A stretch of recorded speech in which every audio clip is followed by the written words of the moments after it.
Staff ready? All right. Let me call to order the special council meeting of Mount Pleasant Town Council for this Tuesday, June 10th. And please note we have an amended agenda that has been published, and it was to remove an unconfirmed team and add a state champion team for recognition. Section 2 on our agenda is public comment. If anyone is here to make a public comment, please come forward, give name and address. 2.5 minutes. Anyone for public comment?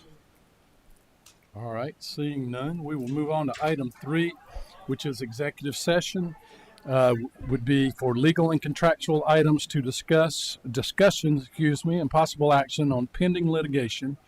Captioned James N. Dearline Jr. et al. Versus Commissioner of Public Works for the town of Mount Pleasant.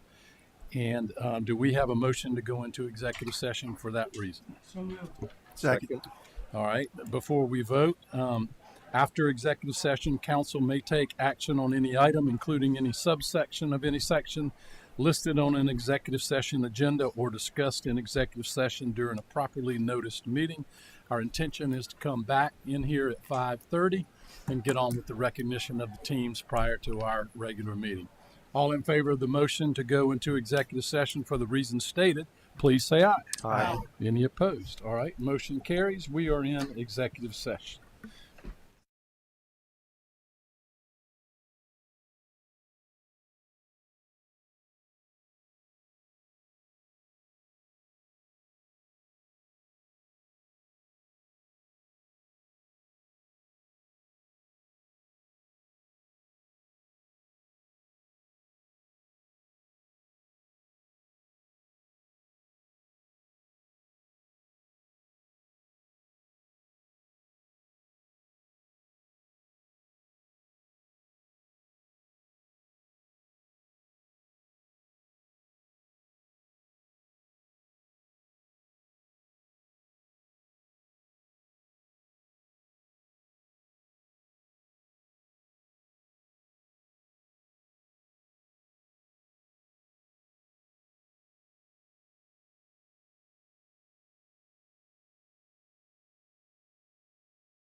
was taken and no votes were cast. However, do we have a motion resulting from those Mr. Mayor. deliberations?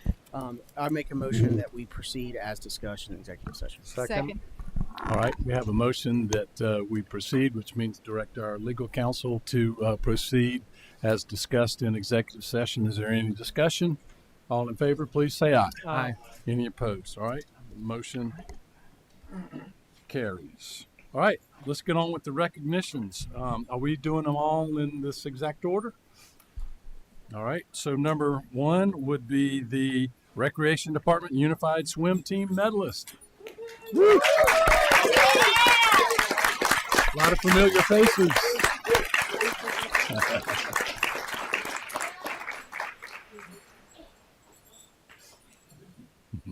Thank you. Aaron, you want to turn around? Hello, Shelley. Hello again. Thank you guys for having us. This is our Mount Pleasant Recreation Department's Unified Swim Team. We have been swimming for over 20 years through the Mount Pleasant Rec Department. Thank you very much. We just attended state at Fort Jackson, which is really exciting. We get to stay at Fort Jackson. Although not everyone was able to make it tonight, we did take 20 of our swimmers up to Fort Jackson to compete. They each competed in 2 events and a relay, so 3 events. We brought home 3 gold, 21 silver, 10 bronze, 12 fourth, 6 fifth place, 4 sixth place, and 5 participation.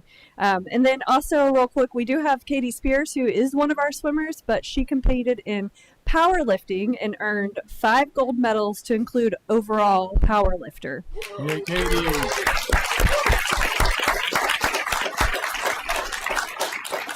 So just like every local sports team, they work throughout the season. They compete at a local meet, and then they have the opportunity to attend a state meet and maybe an opportunity to go to USA Games one day. Yeah. So thank you for having us. Thank you for recognizing our athletes and their abilities. Thank you. Turn around for the picture.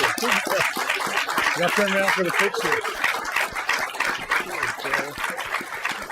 There we go. Turn around for the picture.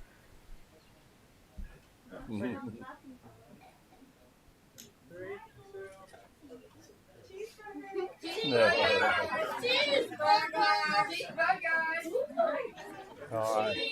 Good job.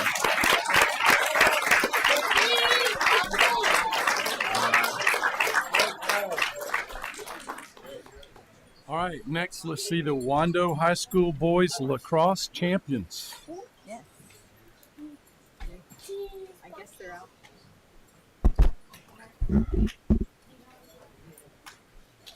Make sure we get All the right right. team. Here we have our Wando boys lacrosse team. Nice.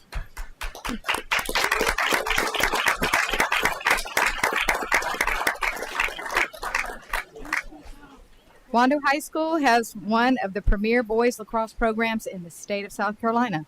The Warriors backed that statement up with a dominant 18-1 victory over Dorman in the South Carolina High School League 5A Division I state championship. Wando set the record for the largest margin of victory, 17 goals, in an SCHSL 5A title game. They outscored opponents by a 54-4 margin over 3 postseason contests. Over the course of the season, the Warriors averaged 12 goals and 8 assists per game, while their defense allowed just 4 goals per contest. They finished with a 16-2 record overall. This was Wando's second straight SCHSL state title and 9th in program history. Please join me in congratulating the Wando boys lacrosse team in winning the South Carolina High School League 5A Division I state championship. Turn around for the picture.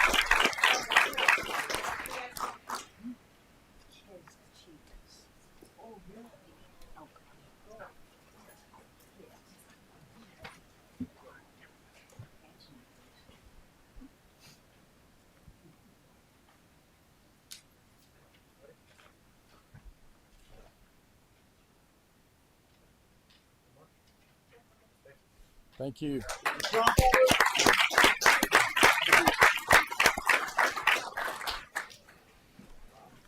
Next would be the Wando High School Girls State Tennis Champions. Yes. All right. Here we have our Wanda's girls tennis team. The Wanda girls tennis team won the 5A Division I state championship, the school's first girls state title in 9 years and 9th overall. The Warriors won 17 matches overall and went 4-0 in the playoffs, beating River Bluff 4-3 in the state championship match. Wando is coached by Bob Lang and assisted by Thomas Brasky and Jason Bonavito. Please join me in congratulating the Wando girls tennis team on winning the South Carolina High School League 5A Division I state championship.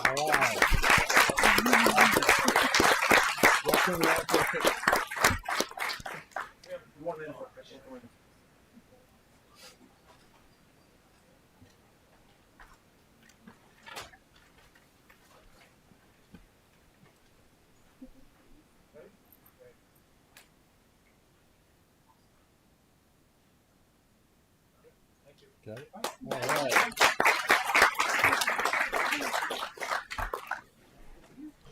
All right, moving on, it would be the Oceanside Collegiate Academy Boys State Tennis Champions.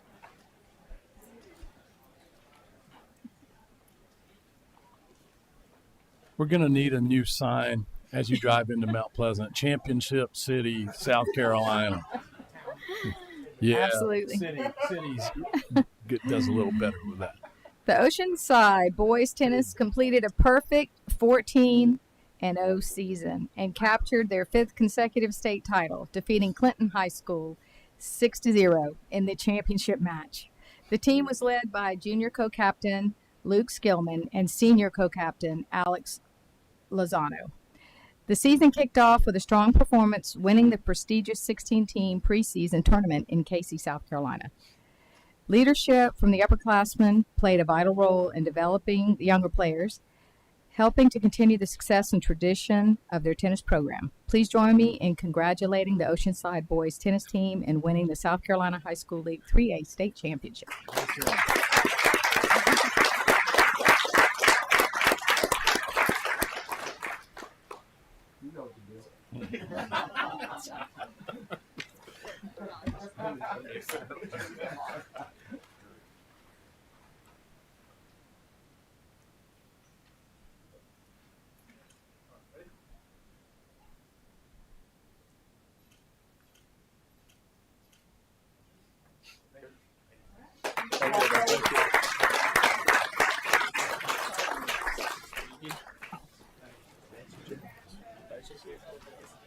All right. Item number 9, recognition of Oceanside Collegiate Academy Girls Soccer State Champions.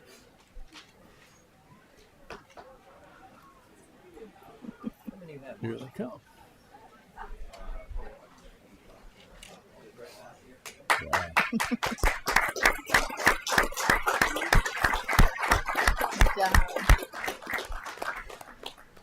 All right.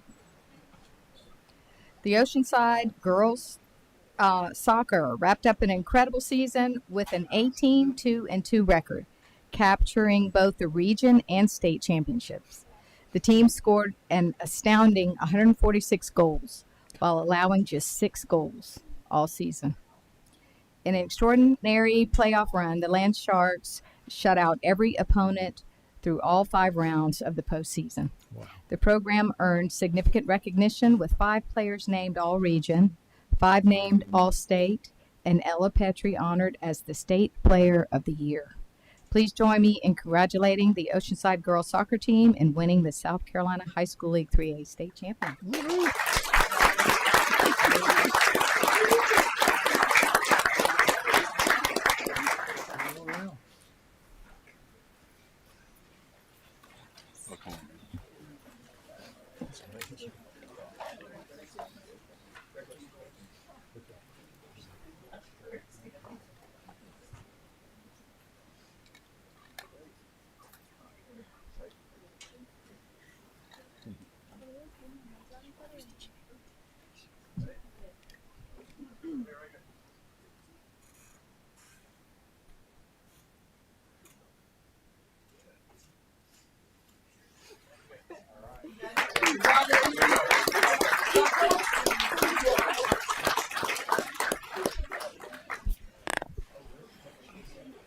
All right, item 10 is recognition of Oceanside Collegiate Academy boys lacrosse state champions. You coming in?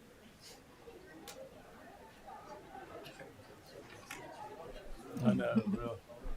It's going to be an every year thing from now on.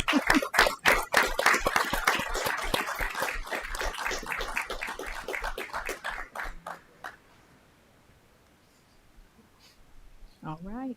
The Oceanside boys lacrosse team finished the season with an impressive 16-3 record. After a slow start with losses in the first two games, the team rebounded in dominant fashion, winning 16 of their final 17 games. They closed out the season on a 14-game winning streak, capped by a commanding 22-2 victory over May River in the state championship. It was a special way to send off a senior class that has meant so much to the Oceanside lacrosse program. Please join me in congratulating the Oceanside boys lacrosse team in winning the South Carolina High School League 4A state championship.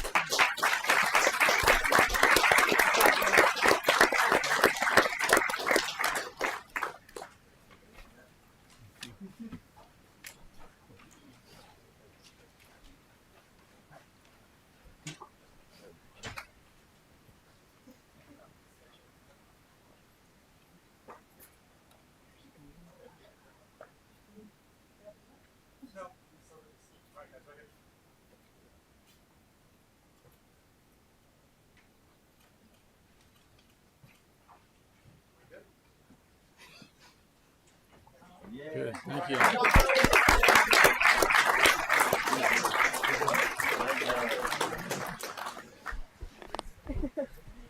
But wait, there's more.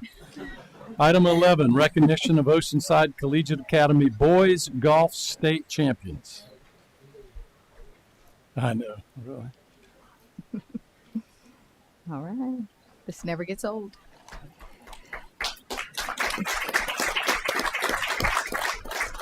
The Oceanside boys golf team had an outstanding season from start to finish, highlighted by 6 tournament victories, including the state championship. The team's hard work and dedication led to remarkable improvement both from last season and throughout this year. The team was led by a tremendous senior class, 5 of whom will continue their golf careers at the collegiate level next season. Looking ahead, the future remains bright with 3 returning players ranked in the top 25 in the state. We're excited to build on this season's success and continue this winning tradition in the future. Please join me in congratulating the Oceanside boys golf team in winning the South Carolina High School League 3A state championship. Coach, around this way.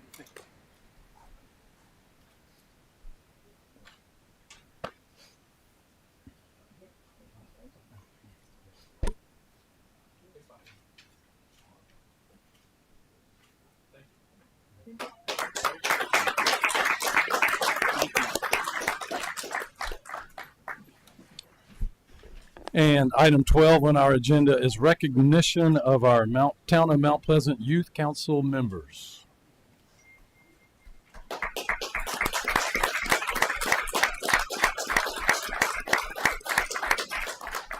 Hello. So we did have 6, but we only had 2 that could show up today. But I do want to say a couple things about our group this year.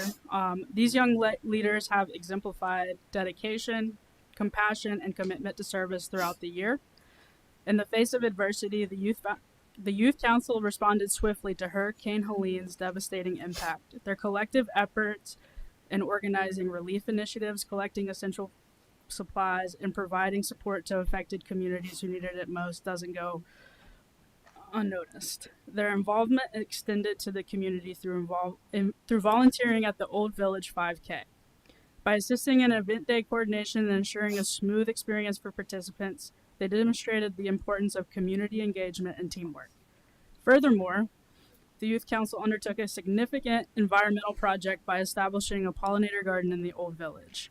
This initiative not only beautifies our town, but also plays a crucial role in supporting local ecosystems and promoting biodiversity. These endeavors reflect the Youth Council's dedication to making Mount Pleasant a better place for all. Their actions inspire us to continue fostering a community where service, leadership, and environmental stewardship are at the forefront. Let us commend these young individuals for their hard work and commitment to positive change. Their contributions remind us that the future is bright. Thank you all.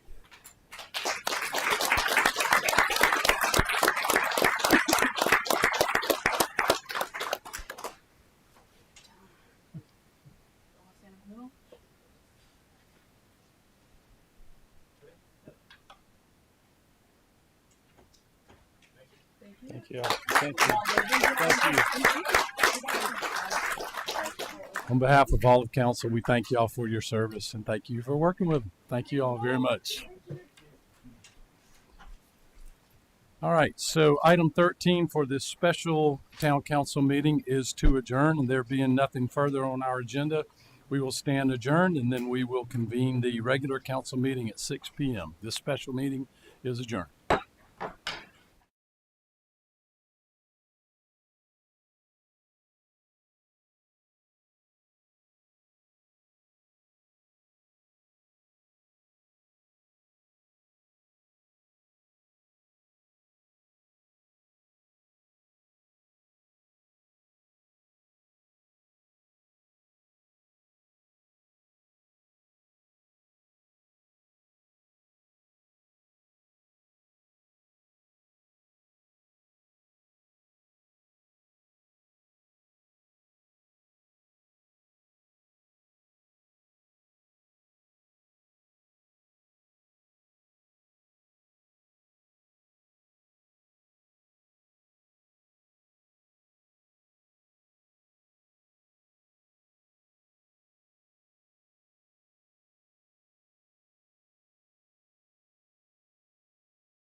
o'clock, so if everyone will be prepared for us to begin.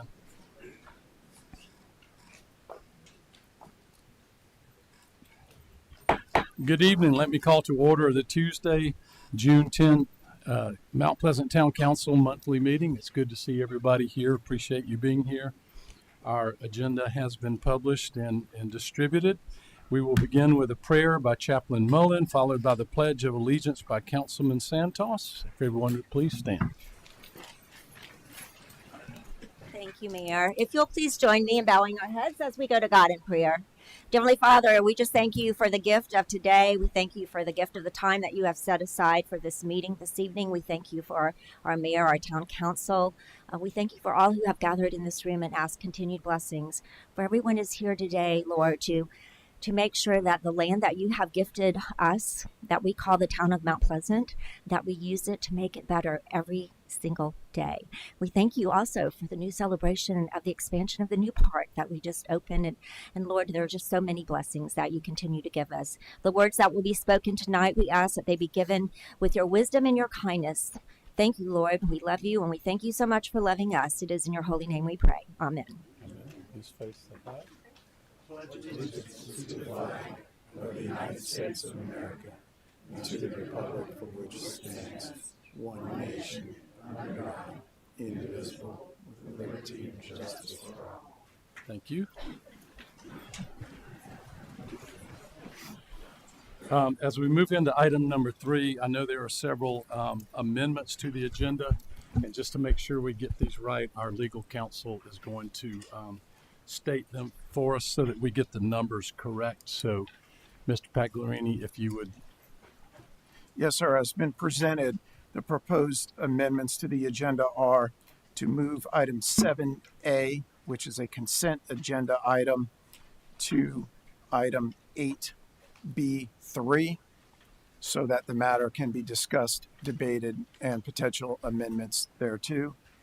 Also, to move item 8A6, which is the first reading of an ordinance to provide for temporary moratorium related to Charleston County Historic Districts, into item 7, and item 9C1, which is discussion and possible action regarding regulations for demolitions and rebuilds / major additions in older neighborhoods, also to item 7. So those two items, item 8A6 and 9C1, will be new item 7, and item 7A will be under council old business 8B3. All right. Do we have a motion as in accordance with what we just heard, please? Move to approve. We have a motion. Do we have a second? And we have a second. Is there any discussion? Is there anyone unclear as to those two motions? Yes. I've got a question on why we're moving items. Just curious. Sir, that's a council question. I'm Okay. advising us to the procedure. Sure. I can speak for the first two. We are talking about issues that have to do with protecting neighborhoods. One is settlement communities. The other is older legacy neighborhoods in Mount Pleasant, and a lot of the legalities of those are the same. And rather than having two briefings and two discussions on different legalities, of course, we will take those as separate motions, but we can hear the legalities of such and the rights and the laws and the administration of such involved all at one time. That's for those. I can let speak Mr. for Brown item speak. Thank 7. Thank you, Mr. Mayor. There's a potential for an amendment to that ordinance, so we're taking it off of the consent agenda. Okay. Thank you. Thank you. All right. Any further discussion? All in favor of amending the agenda as the motion states, please say aye. Aye. Any opposed? All right. The agenda is amended. Item 4, public hearings, awards, and presentations. I don't believe we have any this week. Is that right, Mr. DeMore? That's correct, sir. All right. Item 5, approval of the minutes from the May 13th special and regular town council meetings and the April 2025 financial statement. So Move for approval, Mr. Chairman. Second. All right. Any discussion? All in favor, please say aye. Aye. All right. The motion carries. The minutes are approved. Item 6 is public comment. As your name is called, if you signed up, please come forward, give your name and address, and you'll have 2.5 minutes by ordinance. And please listen for the town administrator To remind you when your time is up, I would also ask everybody to please check your cell phones now and make sure they're on silent to be respectful of everyone's time to speak.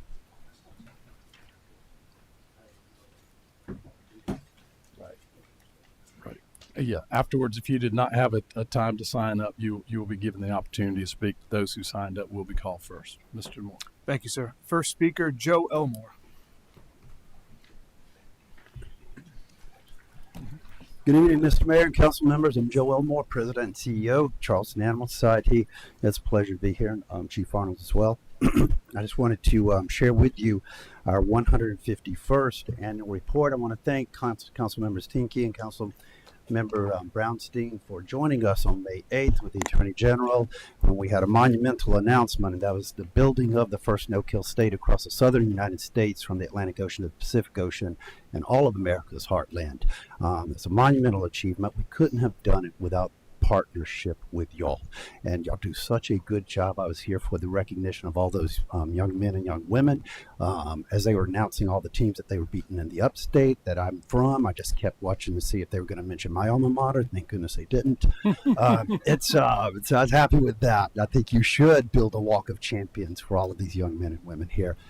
But thank you. Out of 9 states and 3 times overseas are the places I've lived and worked, I have never been anywhere, I think I've told you all this before, where I feel more welcome. It is the friendliest, most enthusiastic seat of government and space, council space that I have ever experienced. And so thank you, and I want to recognize y'all for being forward-thinking as it relates to the safety of animals and children in our communities and making these communities safe and healthy. So this is a recognition for y'all and Chief Arnold, of course, who oversees animal control from Charleston Animal Society. So thank you all very, very much. I'm going to leave our annual reports with whom I consider the best administrator in the state of South Carolina. And I'll be happy to take any questions, but I know it's public comment time. Thanks, Joe. Did I get it 2.5? Yes, sir. All right. Thank you. Tony Conley.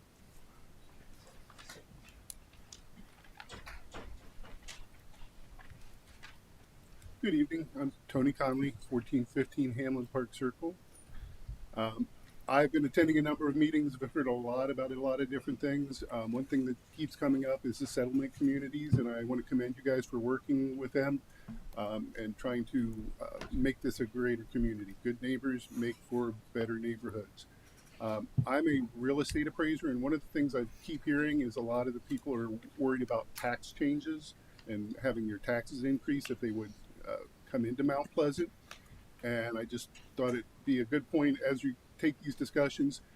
You probably know this, but you may want to make sure you pass it on that Mount Pleasant has one of the lowest millage rates. Taxes are based on millage rate and value.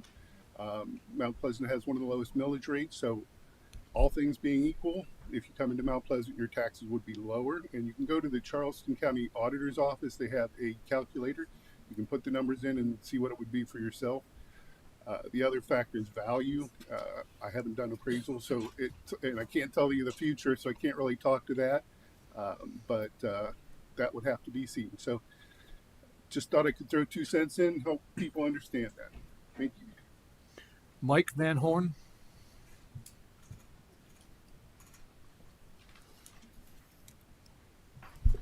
Good evening, Council. Mike Van Horn, Iron Bridge Drive.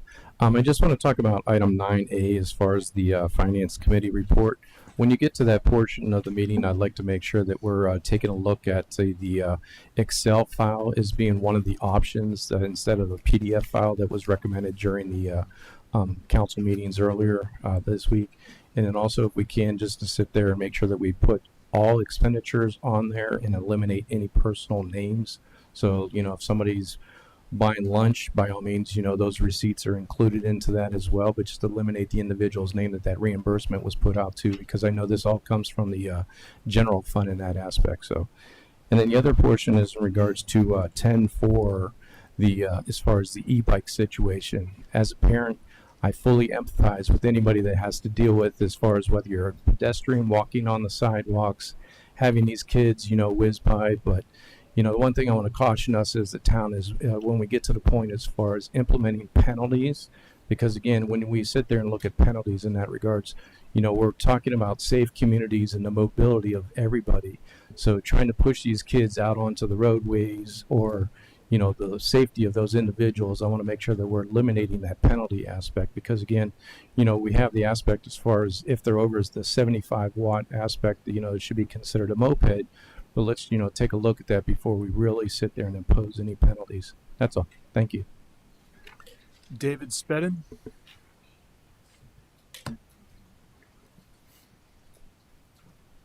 Good evening, Council. David Spedden, 3429 Tumor Kiln Circle. I too want to talk a little bit about the e-bike ordinance. I know and I congratulate you on bringing up and discussing it and trying to make a change on it. But are you just treating a symptom or are you really addressing the root cause of the issues? I think you need a lot more dialogue around it, seek some more community feedback. Also, what's the success plan once you implement something like this? What will the communication be to the community? How will we educate parents buying e-bikes as well as youths? Do we work with the e-bike shops around town, people that sell them? Do we let them know about the law? Do we provide them handouts to say, hey, you're about to buy this for your son? You need to be aware of what the regulations are. There's a lot of parents that buy the e-bikes that have their kids ride their bikes to school. Most of them travel through sidewalks, not on the main road. And now you're going to take that path away. And most people probably won't look at that and understand that. So is this simply to help law enforcement enforce the current law? If that's correct, or that's the issue you're trying to solve, you're probably on the right track. But I think the picture is just much more bigger.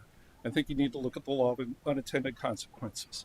You could put this in and you'd see no change in complaints, no change in accidents. So I think you just need to go a little bit harder into the issue and maybe seek more support from the community. Thank you. Ryan Giles.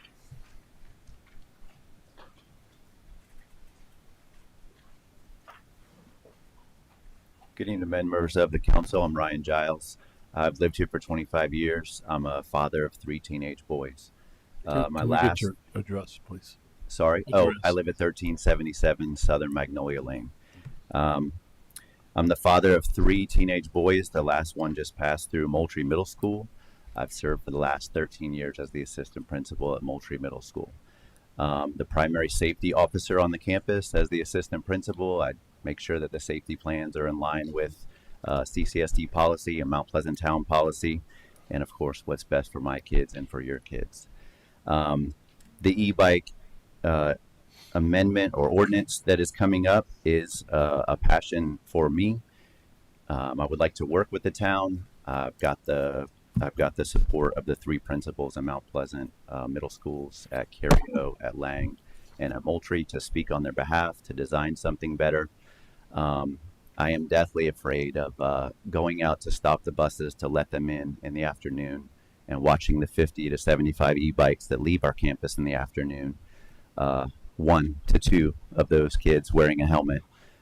1 to 2 of those kids having the ones that go under 10 miles per hour. Most of them are going faster than you're allowed to go on town roads because the speed limit is 25 miles per hour. Most of them are going over 25 miles per hour. Wheelies, double riders, the same kids that just fell off 2 weeks ago and got really banged up and went to the hospital, came right back to school the next week and did the exact same thing. So I know as a parent we're struggling to restrict our kids from riding e-bikes, but I do want to be part of the educational part of what the last gentleman discussed, of just giving out some literature, giving out some rules and regulations to fairly and safely get your kids to school. It is really, really out of their capability for an 11, 12, 13, 14-year-old who hasn't learned the rules of the road or had to be tested on the rules of the road. It's really unfair for them to be going at the speeds they're going. However, I've raised my boys, I'm sure everybody else has, to ride on the right side, to obey the stop signs. So I think if they're obeying bike regulations and riding on the street, that's great. I just don't think they're ready for the power that's coming with those e-bikes. Thank you. Trip Moy.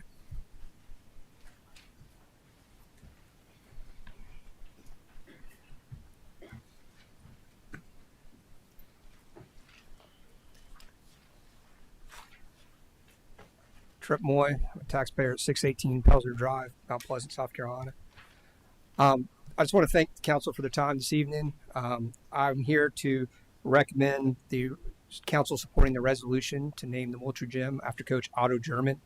I had the privilege of speaking in front of the Education Committee last week, and I appreciate Councilman Chapman, Councilman Santos showing up as well to speak on Coach German's behalf. Thank the Education Committee members, Councilman Acafano, Brownstein, and Whitley, who endorsed this unanimously. I had the privilege of growing up in Mount Pleasant, been a long-time resident, and cannot speak more highly of Coach German and the impact he had on numerous numbers of kids. Not only Mount Pleasant youth coaching recreation basketball, but later his time at the College Charleston. He spent 46 years working with student athletes until he retired in 2019. I shared a presentation, which I hope most of you all have seen. But more than anything, Coach German, he grew up in the Old Village, a few blocks from Moultrie. And during this process, what I started last year, actually, I learned a lot. Lang was a predominantly African-American school where students attended. Coach German, in 1969, was on the first bus of African-American students that attended Moultrie. Only 7 made it and stayed. A real trailblazer. He was named Low Country Player of the Year in basketball. He was a honorable All-American. His athletic ability speaks for itself, but it's really what he did and the impact he did for kids. I've been working with the school district. I'll go and speak in front of them next week in front of their nominating committee. They're well aware of this initiative over the last several months and supporting it. And I really would just appreciate town council endorsing as well. So more than happy to answer any questions, but everything kind of speaks in this presentation. So thanks so much. Josh Dix.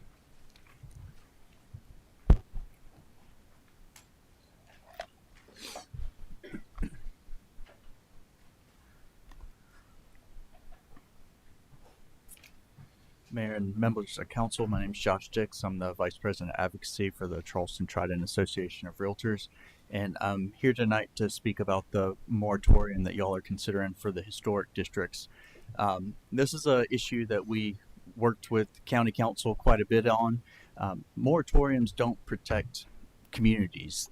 They are a way to address some certain issues, but one of the main concerns that was brought up about the settlement communities and the development that's happening there, those revolve around conservation easements. That's how you protect property. You do that through deed restriction.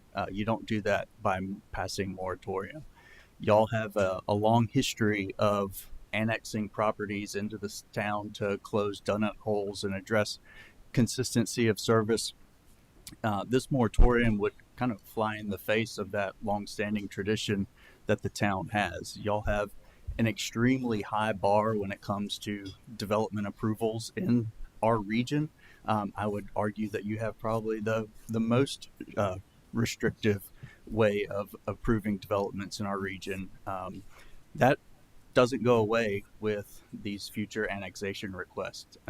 You have the highest bar, and I say, rely on the systems that you already have in place. On the flip side, I would also like to give you a kudos on the tree task force. I think that's a positive step in the right direction, and I look forward to following that conversation shortly tonight. But I just want to say thank you for addressing that issue, and as always, let us know how to be a resource for you. Thanks. George Freeman.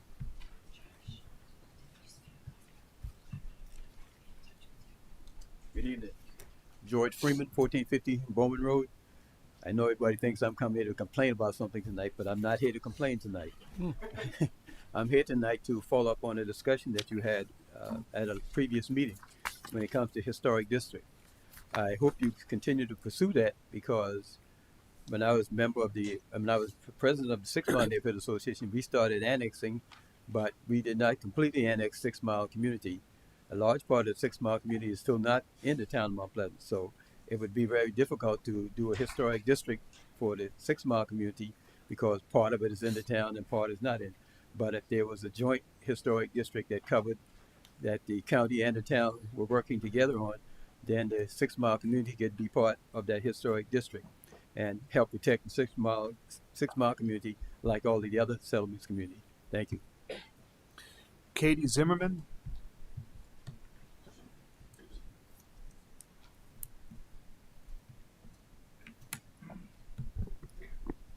Hello, I'm Katie Zimmerman. I'm Executive Director of Charleston Moves. We are at 478 King Street. I'm here to talk about the e-bike ordinance situation. So people are using devices that are too fast in areas where other users are vulnerable. In the state of South Carolina, e-bikes that have a pedal assist or helper motor of no more than 750 watts are considered bicycles. Wattage higher than that is no longer considered an e-bike or bicycle, at least in South Carolina. Based on Monday's committee discussion and the information presented by law enforcement, it sounds like the biggest concern is underage people operating devices that are likely more than 750 watts. Those are vehicles, though they may resemble bikes and e-bikes. It is already illegal in the town for anyone to operate these high wattage vehicles on sidewalks. It is already illegal for anyone under 15 to operate mopeds and for anyone under 21 to be on a moped without a helmet. They also need to be registered vehicles. The data presented was a little unclear to me. 79 bike incidents so far this year. I'm not sure how many of those were bicycles, e-bikes, or might instead be motorized vehicles that resemble e-bikes. The bottom line is that sidewalks, which are paths separated from the road and less than 8 feet wide, must be prioritized for pedestrians. Any bicycle riders must exercise due care and yield to pedestrians. Bicycle riders should only be on the sidewalk if they have no safe alternative. Finally, anything 750 watts or higher should not be on sidewalks or pathways ever. Ordinances should reflect two goals. One, the slow use of sidewalks and paths, and two, motorized vehicles, again that 750 plus wattage, go in the street only. I think the ways to accomplish those goals will be bike and e-bike speed limits of 20 miles per hour on paths and 10 to 15 miles per hour on sidewalks. Then education in the community that these 750 plus wattage vehicles are not e-bikes and must be used in lanes of traffic on the road, need to be registered, and have age and helmet restrictions, which they already do. I defer to law enforcement on the enforcement recommendations, but I think the focus here needs to be on motor vehicles masquerading as bicycles. We don't want to be inadvertently punishing legal bicycle and e-bike users or make it more onerous for folks to use them. Thank you. Denise Fugo.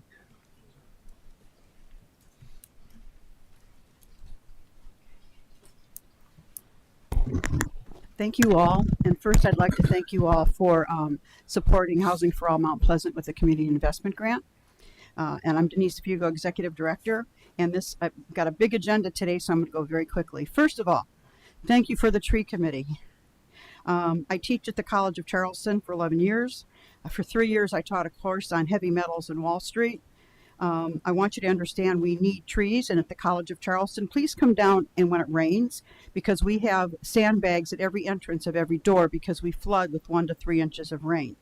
And the tree experts from Virginia told us, get rid of the palm trees. Now, I know you all believe the palm tree is the logo of South Carolina, but the palm tree is not our friend when it rains. So I'm going to ask you to really consider that. Also, I'm very proud to work with residents in the fastest growing city in the country and one of the wealthiest cities in the country.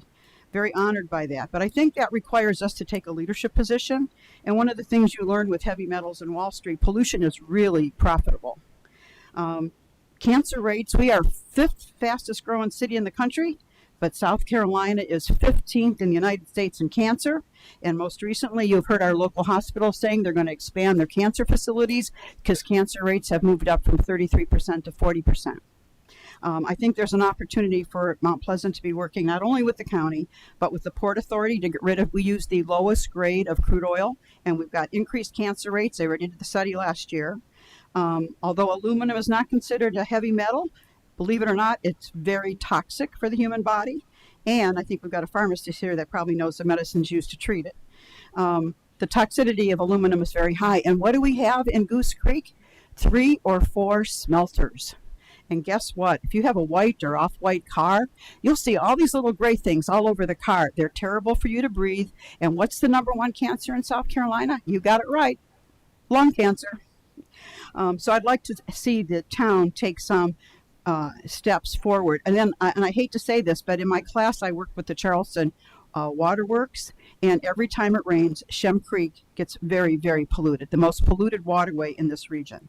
Quickly, annexing, we shouldn't do that anymore. Moratorium on housing, we should not do that. Work to figure out the historical ways to work together, but don't do a moratorium. We are desperate for housing. Who's been calling me in the last month? Nurses, and they say I make more money than all of my friends, but my rent's going up $300 to $500 a month. They can't afford to stay in Mount Pleasant. Thank you. Michelle Stress.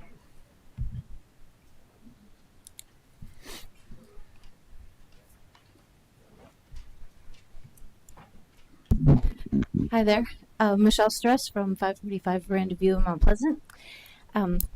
Probably think I'm here to complain too. Not today. I wanted to just share with you that this past school year at East Cooper Montessori School, Green Neighborhoods Work empowered 8 passionate middle schoolers who up until our class only learned the importance of ecosystems by learning about distant rainforests. Through hands-on experience and out-of-the-classroom activities, they discovered that they are part of an ecosystem, one that needs their care and attention.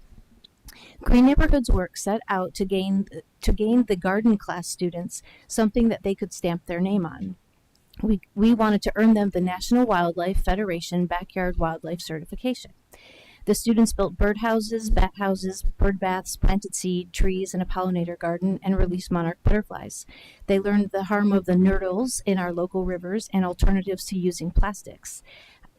They learned about native plants and insects and replacing turf grass with plants that support the health of all things. These actions and more demonstrated how small steps lead to big impacts. They also heard from local residents who hold careers in environmental fields. I'm very proud to report that we accomplished our goal. However, this isn't just a school project. This is a blueprint for a cultural shift, a way to integrate sustainability education into the Charleston County School District and the curriculum. With the town's leadership, we can take this program beyond one school and make it a lasting part of how we educate the next generation. This is how we change culture. By ensuring every student has the opportunity to understand how their actions shape the neighborhoods and the planet. And our students have already taken the first step. They've created a public service announcement to inspire others to take action, and I would love to have the opportunity to share with you, with the hope that it becomes the tool for the town to spread awareness and lead this movement.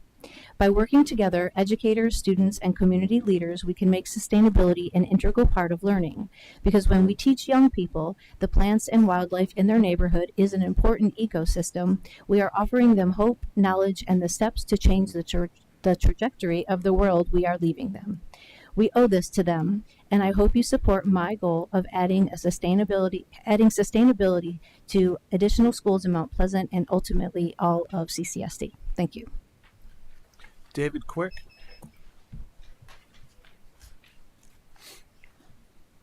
Hi, my name is David Quick. I live at 1502 Village Square, and I ride a regular bike. It's totally self-powered. I'm not going to talk about that tonight, but something similar. Trees are traffic calming devices, and we are losing them with great regularity in this town. Last winter, in January, we were told that there was going to be a tree task force. We asked for it. Months have come and gone, and just now it's going on the agenda for a resolution. So I'm hoping that we can have a tree task force that's going to be limited in time.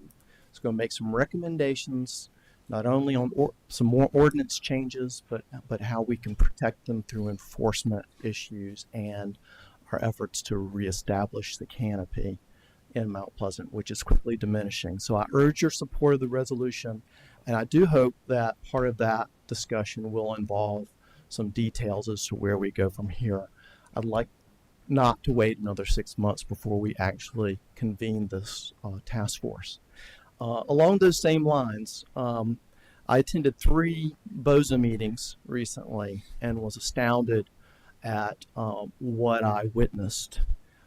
They allowed a 42-inch oak tree to be cut down, and in their process showed that they are in desperate need of a legal refresher on their obligations on their duties. So I hope that you guys will direct legal staff to meet with BOZA and have them go over the rules and have a little refresher on what their responsibilities are. Thank you. Cassandra Davis.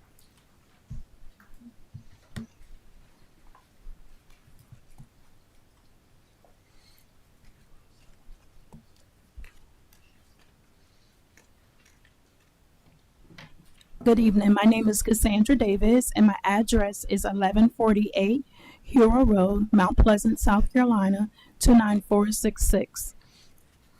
Today, I would like to ask that you all consider not annexing properties into the town of Mount Pleasant that are located in the unincorporated Charleston County area in Mount Pleasant location.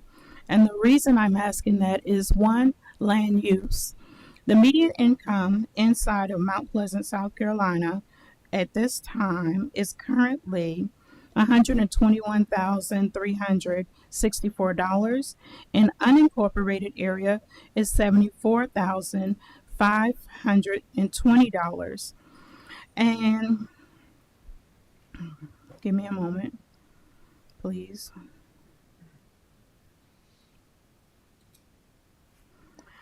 And the median cost of a home in Mount Pleasant is $680,000, and in the Charleston County area is $279,900. I would like for you all to think about the culture of the historic communities and how our communities have developed over the years. Growth is definitely necessary, and we enjoy nice things. But when you think about someone making $79,000 a year, how can they afford a $680,000 home? In Charleston County, we are allowed to have mobile homes and smaller built homes. Mount Pleasant does not allow that. So in order for me to afford a 3-bedroom home, it's going to run me about $680,000. $680,000. But for me to have a 3-bedroom home inside of Charleston County, it's going to run me about $150,000. And that is my live example. I'm a 100% disabled veteran. I would never be able to afford living in Mount Pleasant and putting a home there. So that hurts us, first of all. And most of us, that's the only thing that we can afford, unfortunately. And I make substantially less as a disabled veteran than the $79,000. Thank you. Myra Richardson.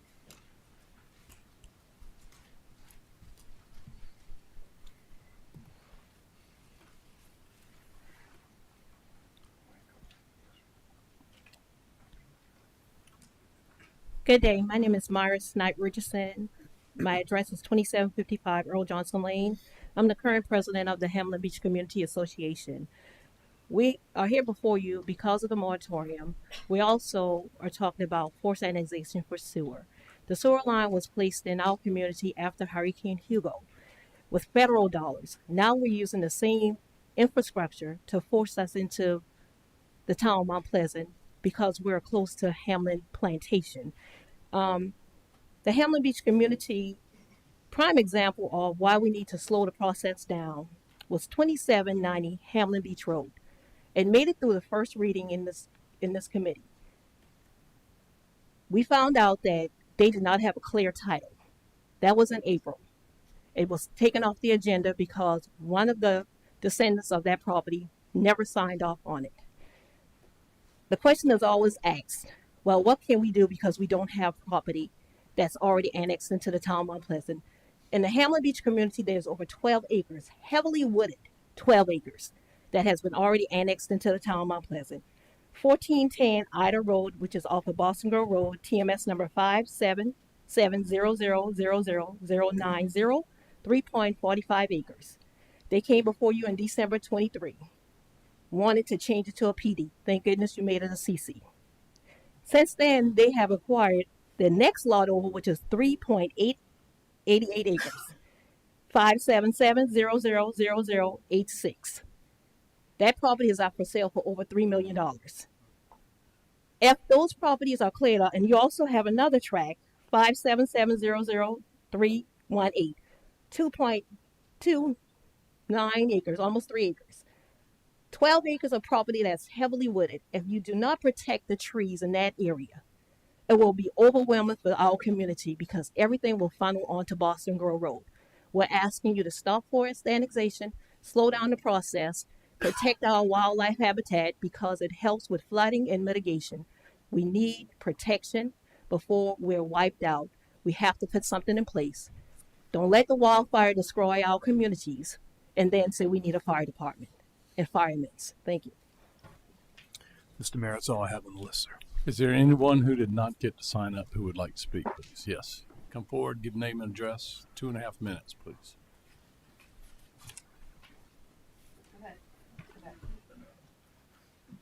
Hey, Stacy Bacon, Falling Creek Circle. My comment is regarding 9C2, regarding James Henson. James Henson was a friend of my son, Bo, and he died unexpectedly in December of 2022 at the age of 3.5. James had some medical challenges, but he was a true beacon of joy and really just a sweet, funny, resilient kid with a head full of curly, poofy hair. After James died, his mom shared with me just randomly in passing that it had been hard to take James to the playground because of his mobility problems on the mulch. And that's when some friends and I began to talk with the town with the help of Councilman Rambo, who knows the Hensons, about making the Alhambra renovation really focused on creating a playground where all kids can play together. Public Services, Sarah and Frankie especially, have been so accommodating to us in planning a playground where all children can play, whether they need a wheelchair or walker or what have you. And James was a huge inspiration for that. He was just the best kid. So I just wanted to voice my support in having that memorial for him. Thank you.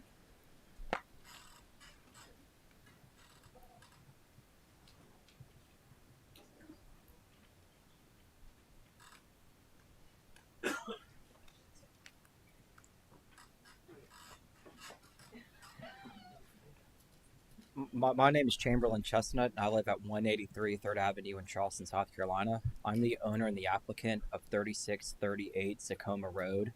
Currently, that is zoned MHS in Charleston County. The neighborhood is called Cocoa View. Every lot in there is at least 100 feet wide, and every lot in there is legally allowed to be subdivided into 2 lots. Some can even be subdivided into 3 lots. There's many homes being built right now in subdivided lots. My particular lot backs up to an HOA area that is owned by, it's in the town of Mount Pleasant. So there's only one strip in the whole entire neighborhood of over 100 lots that if it touches this, it needs to be annexed in. So I'm requesting to annex in, but also requesting for the similar zoning. The R3 zoning that I'm requesting is pretty much identical to the MHS zoning in Charleston County.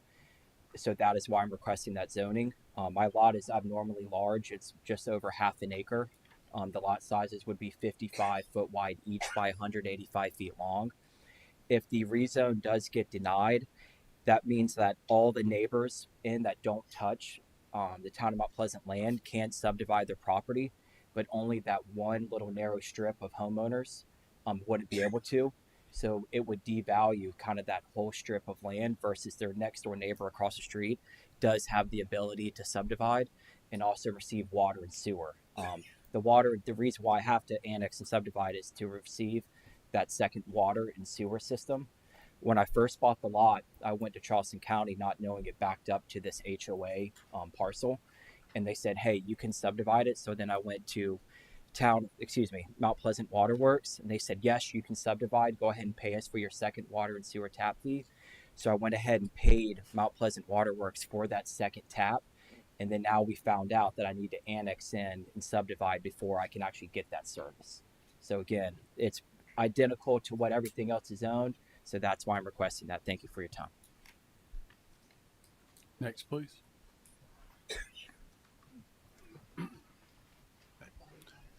Sean Barnes, 1418 Barbara Street. I hope everybody's doing good tonight.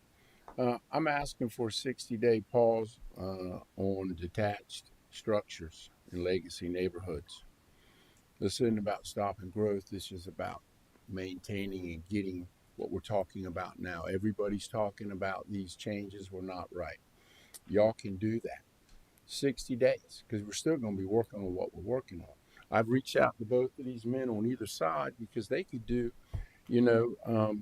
something very quickly that they've done before, which is a temporary administrative pause. But I've not heard from either one of them other than no one time from one man.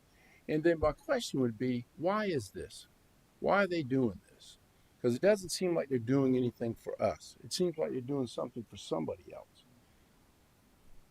I just want to go ahead and get us some protection, just like these other people that you're talking and put both of them together, right? We've been here for a long time or we just got here. We all want to live the low country life, and it's being taken away moment by moment. We've got these large developers that somehow can get whatever they want, and they're building things that look like, I think you said, almost 80% fill on the lots of homes, right? But yet when you do the little magic, it's only 40%. I don't know if everybody's eyes can be wrong, right? All we're asking for is help. People talk about flooding. We are getting flooding. One thing I want to say is, what are we doing for the sewer and the water? When all these big structures are built, what are we doing? Those things were done in the 60s, late 60s, early 70s. What are we doing to prepare for this? We're just going to wish and hope? Please do something tonight. Please do something tonight. Do not kick the can down the road again. I appreciate every one of you. Thank you so much for your time. Anyone else?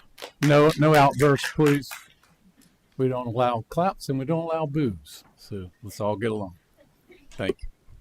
My name is Lisa Schnipke. I live at 185 Mossy Oak Way here in Mount Pleasant. Tonight, I hope that you ask some important questions about the request for extending Patriots Point Annex DIA vested rights and what this extension really does and why the developer wants it. This proposed PDD expires next month and their fallback rights under the old DIA expire in August. If this extension gets approved tonight, it lets them hang on to those old rights and potentially use them as leverage in the PDD process. Basically, it can say, if you don't approve the PDD on our terms, we'll just go and build under the weaker 2019 rules, and there's nothing you can do about it. That's why they're pushing so hard for this extension. Some say this is just about the impact assessment, like it's no big deal. From what I understand, the development impact assessment controls traffic, density, stormwater. Extending that absolutely gives the developer an advantage. If you approve this extension tonight, you're handing them leverage they shouldn't have and weakening the town's ability to negotiate. You don't owe that to them. Please vote no. Anyone else? All right. If there's no one else, we will close public comment. That ends item number 6. This moves us to item 7, which was part of the amendment of the agenda. So we will begin. We're taking items 8A6 and 9C1 as item number 7. Obviously, they would have to be voted on separately, but they were moved to this. So let's begin with what was item 8A6, which is ordinance to provide for a temporary moratorium on the acceptance and processing of major subdivision applications in Charleston County historic districts. All right, that was a lot, but I think everybody followed it. Thank you, Mayor. I'm happy to answer any questions anybody has. I know Mr. Pagliarini is as well. For those of you that were able to watch or attend the planning committee meeting, the county planning director did a great job of explaining the moratorium, the historic district, how it's formed. And so I'm happy to answer any questions that are from that. But really, this moratorium, if it were to be parallel to what the county has, it would prevent any subdivision of land that would create more than 4 lots. And with that, I'm happy to answer questions. On that subject, I think all council members have received a letter dated June 10th today, and it's a letter of support for temporary moratorium on the acceptance and processing of major subdivision applications in Charleston County Historic Districts. It's signed by 7 members of Charleston County Council. So the chair of the planning committee is not here this evening. She is at Girls State with her daughter, and where she was also a speaker, having been a former governor herself, I believe. And so I would like to ask members of the planning committee and our attorney what sort of details y'all are bringing to council tonight for our consideration. And I'm sure a lot of this will be legal, because a conversation like this raises as many questions as it answers, and a lot of those are very, very particular legal issues. So, yes, sir, Ms. Chapman. Well, first of all, at our meeting, we had a slide which showed the specifics within Charleston County of what this entails. Do you still have that slide? I don't have that slide, but I can tell you that I have it in front of me in my notes. But how the county came to these 3 historic designation districts was a community-led process, community-driven. So members of the community went to the county and asked for this. From there, the community determines the district boundaries. And actually, you know what? I think I do have. I apologize. I think I do have some slides. But from there, the actual community. So we have 3 communities that have this district, this historic designation east of the Cooper. It's the Hamlin Beach area, 10 Mile, and the Phillips community. The community defines those boundaries, and those have been defined in the maps. Then the community obtains voter signatures, and you have to have at least 51% of registered voters within those boundaries agree to become a historic district. I don't know. Noah, this isn't working for me. I can't advance the slides. So from Is there, that property owners or homeowners? that is property owners. Okay. So does that mean residents, or anyone, if I own the property in one of those, would I have a say-so in that? Or do I have to be a registered voter or citizen in that? You have to be a registered voter and Okay. own property within those historic district boundaries. Thank you. Yes, sir. Right. And from there, it goes to the commission and then to council, and these historic districts are formed. So we have 3 of those. What has happened is you have a historic district commission that hears all new development within those historic districts. What the pause is for, so the moratorium that the county has in place is a pause on subdividing property within those historic district boundaries of anything that would create more than 4 lots. And that pause is so that the county and the town staff is involved with this as well. We work very closely with the county staff, and we're involved, and right now we're working with the 10 Mile community. But that pause on subdivisions is so that the community can work with the county and come up with more specific criteria in their historic district ordinance. Right now, the ordinance is very broad, it's county-wide, and so this pause is allowing the county to work with the communities to create more specific guidelines for what these communities want to see. And each community is very different. They all have very different neighborhood patterns, development patterns, and so that pause is to allow a more defined and more specific ordinance to better regulate how the development occurs in these individual communities. I have one more question. if you were to attempt under this county moratorium to subdivide 3 lots, subdivide a parcel into 3 lots, would you be allowed to do that? So the moratorium would allow any subdivision of land under 4 and under. So if you met all your other development standards and the county were to approve it, as long as it's not over 4 lots, there is nothing prohibiting that. Okay. Mm-hmm. And one more question. The property that's before us that is surrounded on 3 sides by Tupelo, Correct. that is not within any of the 3 properties you mentioned in terms of being under their moratorium, is it? It is. It is within the 10-mile historic district. Okay. And there's a map when we get to that that shows that it's within the 10-mile historic district. That's correct. Thank you. Yes, sir. So, Mr. Pagliarini or committee members, was the question that are they saying, is the county saying that they have received these 51, the permission or the acquiescence of the 51% of property owners? Yes, sir. It's voluntary participation. Other communities, according to the county, have the opportunity to participate. Okay. And for reasons, whatever those reasons are, decline to do so.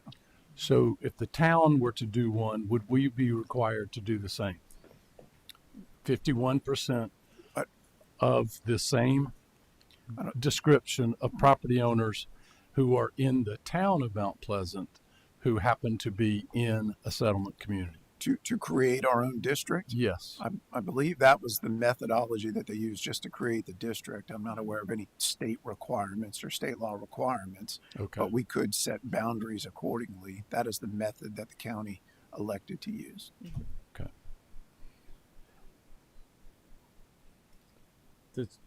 That's all I had. Go Okay. ahead, Ms. Hyde.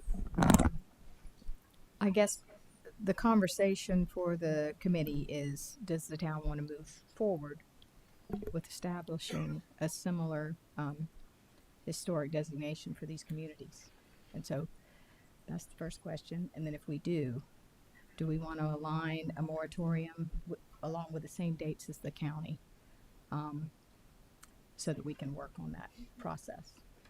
So right now, it was just these 3 communities. I didn't know if we should be reaching out to others. I know tonight we had a speaker that said, why not 6 miles? So I don't, maybe they've all already been contacted through the county and weren't interested. Is that what you said, Mr. Pagliarini? We presume that they were contacted by the county. I can only represent to you what was told to the committee by Charleston County. And what they indicated was that they had made efforts to, I don't want to say recruit, but offer the opportunity to the various communities. And the districts that were created were resulted by interest and the positive vote. Okay. So I think the committee was just recommending that if we want to move forward with establishing a designation for these communities as they're annexed, then we should recommend having a moratorium in those areas as well until we set that up for ourselves. You said as they're annexed, wouldn't it apply to those that are already in the town that are within a settlement community? Is it only new annexations? No, sir. I would, as this is written, it would apply to any current properties that are in the town that are also within these district boundaries, as well as any properties that enter into the town during the pendency of this restriction. So I have a question. When I was a council member, we had a proposal to annex and do a planned development agreement for Liberty Hill, over 300 homes. And members of the 6 mile community, I know it's 6 mile, 6 mile community came, 6 and 7 mile actually, and asked us to grant that. I was a council member then. I wasn't mayor at the time. I voted against that, but that's 300 homes. Would those 300 homes still be in a settlement community?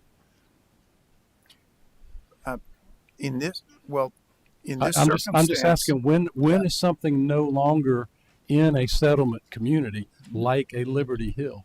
Well, okay, it depends on how it's set up.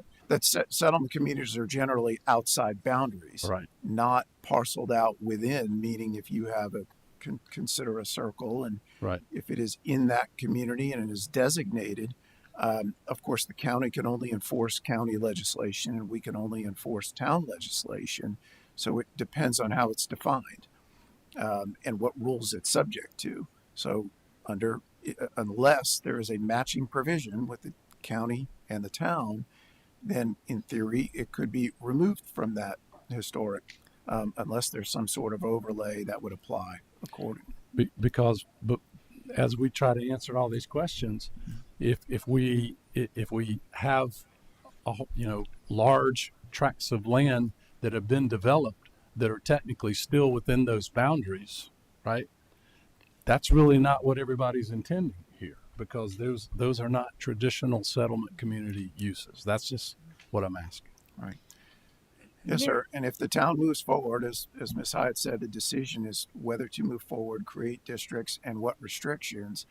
That is all part of what council's exercise would be. Okay. What are the areas? How are they defined? And what are the restrictions that would be placed on those properties? Okay.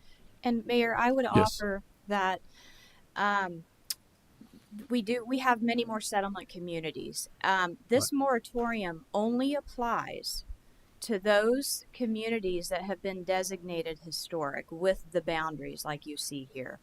So I think, as Mr. Pagliarini said, to do something parallel, it would not apply to all settlement communities unless that settlement community has come to us and said, we want to be a historic district as well.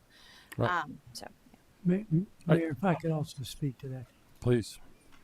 The idea of bringing this to council was to determine whether or not full council wants to provide a process where we have the opportunity to allow settlement communities within the town to have the same restrictions. Right. So it's going to have to, first of all, be something that we do as a full council to put on the books to allow that 51% of population meeting all whatever requirements we set to come to us and say they would like to be protected and preserved, similar to what the county did. But until we have a mechanism, there's nothing to there's acquiesce nothing- to. Right. Exactly. Okay. So are we at the point where someone could make a motion? Yes, sir. Sure. Thank you, Mr. Mayor. First of all, I want to start out and say I'm, in general, not a fan of moratoriums, but I do believe there is some value in this one. I think that the county is going through a process, as our planning director described, to come up with a better process for how the development around these communities is taking place. And I think that we should allow that process to continue and see what they come up with and see if that makes sense for us as a town to either duplicate or participate in as well.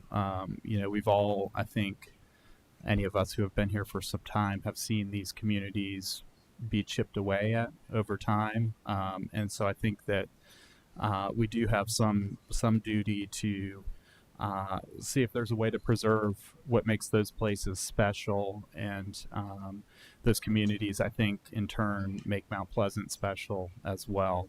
So with that, I'd like to make a motion that we approve the ordinance and that we invoke the pending ordinance doctrine and stop processing major subdivision applications in those areas to allow the county process to play out and to allow our town staff to participate in those processes as well. All right, we have a motion and a second. That was a lot to write down. Yeah, at its core, the motion's to approve and to invoke the pending ordinance doctrine. Right. Okay. I've got. I'm sorry. What's that? I've got a couple questions. Sure. The last moratorium that was done in the town of Mount Pleasant was supposed to be how long? At the initial, you're talking about the Apartment. Apartments Oh, and multifamily, right? Yeah. It was initially voted on for a 2-year moratorium. 2 years? I thought Yes, it sir. wasn't 90 days or 6 months or something. at first. No, sir. It was written, I believe, as 90 days, but at council it was approved for 2 years. So 90 days, then 2 years. And how long did that go on? Over 8 years. 8 years. Yes. Okay. I guess what I'm first stating is I believe in protecting the heritage and believe in everybody that's here that we should look at those corridors and definitely protect them. But is this going to be a moratorium that just continues on and on, or are you going to put a moratorium that has something that says maybe within X amount of days something has to be done, like 180 days you must have a preservation plan? I mean, this is just like a vote of, like, here's a vote for a year, or how long are you saying for the moratorium? It's in the ordinance to July 23rd, 2026. Okay, so which is just matches what the county is doing. But in anything else in this world, in the world of business, which is what we're running here, and you've got to have some kind of deadlines. There's no deadlines in there. Is there something that says within 180 days we need to have a preservation plan for this? Because it could just go on till July, and then it just comes back up here, and then it just goes on another year and another year and another year. And moratoriums are something that should be in place that require correct action and correct answers. The last moratorium went on for 8 years. So I just think, talk about kicking the can. I think it's just kicking the can by just putting it in and giving us an excuse to not get the work done. So what work needs to be done, and why can't we just do the work? Why not just do a moratorium? What work can we do? If I may ask, with the apartment moratorium, which I believe you voted for, right? What work did we not do? We said when we had the new comprehensive plan and we had the zoning in place that would expire, and we had an ordinance that said that's when it expired, and I'm not sure what the problem was with that. I mean, we had a specific reason for it. Once the zoning went into place, it expired. I believe that was December, wasn't that right, of 2024? Right, sir. Well, right, in the spring of, right, when the new ordinance came in and the new planning ordinance came in, it expired around the same time. Okay. Yes, sir. So we did that. We had a goal, was to get the new zoning in place, which took 2 years, and it expired when that zoning went into effect. So I'm just asking. I mean, that wasn't, we didn't kick the can down the road. We said it expires when X happens, and X happens, and it expired.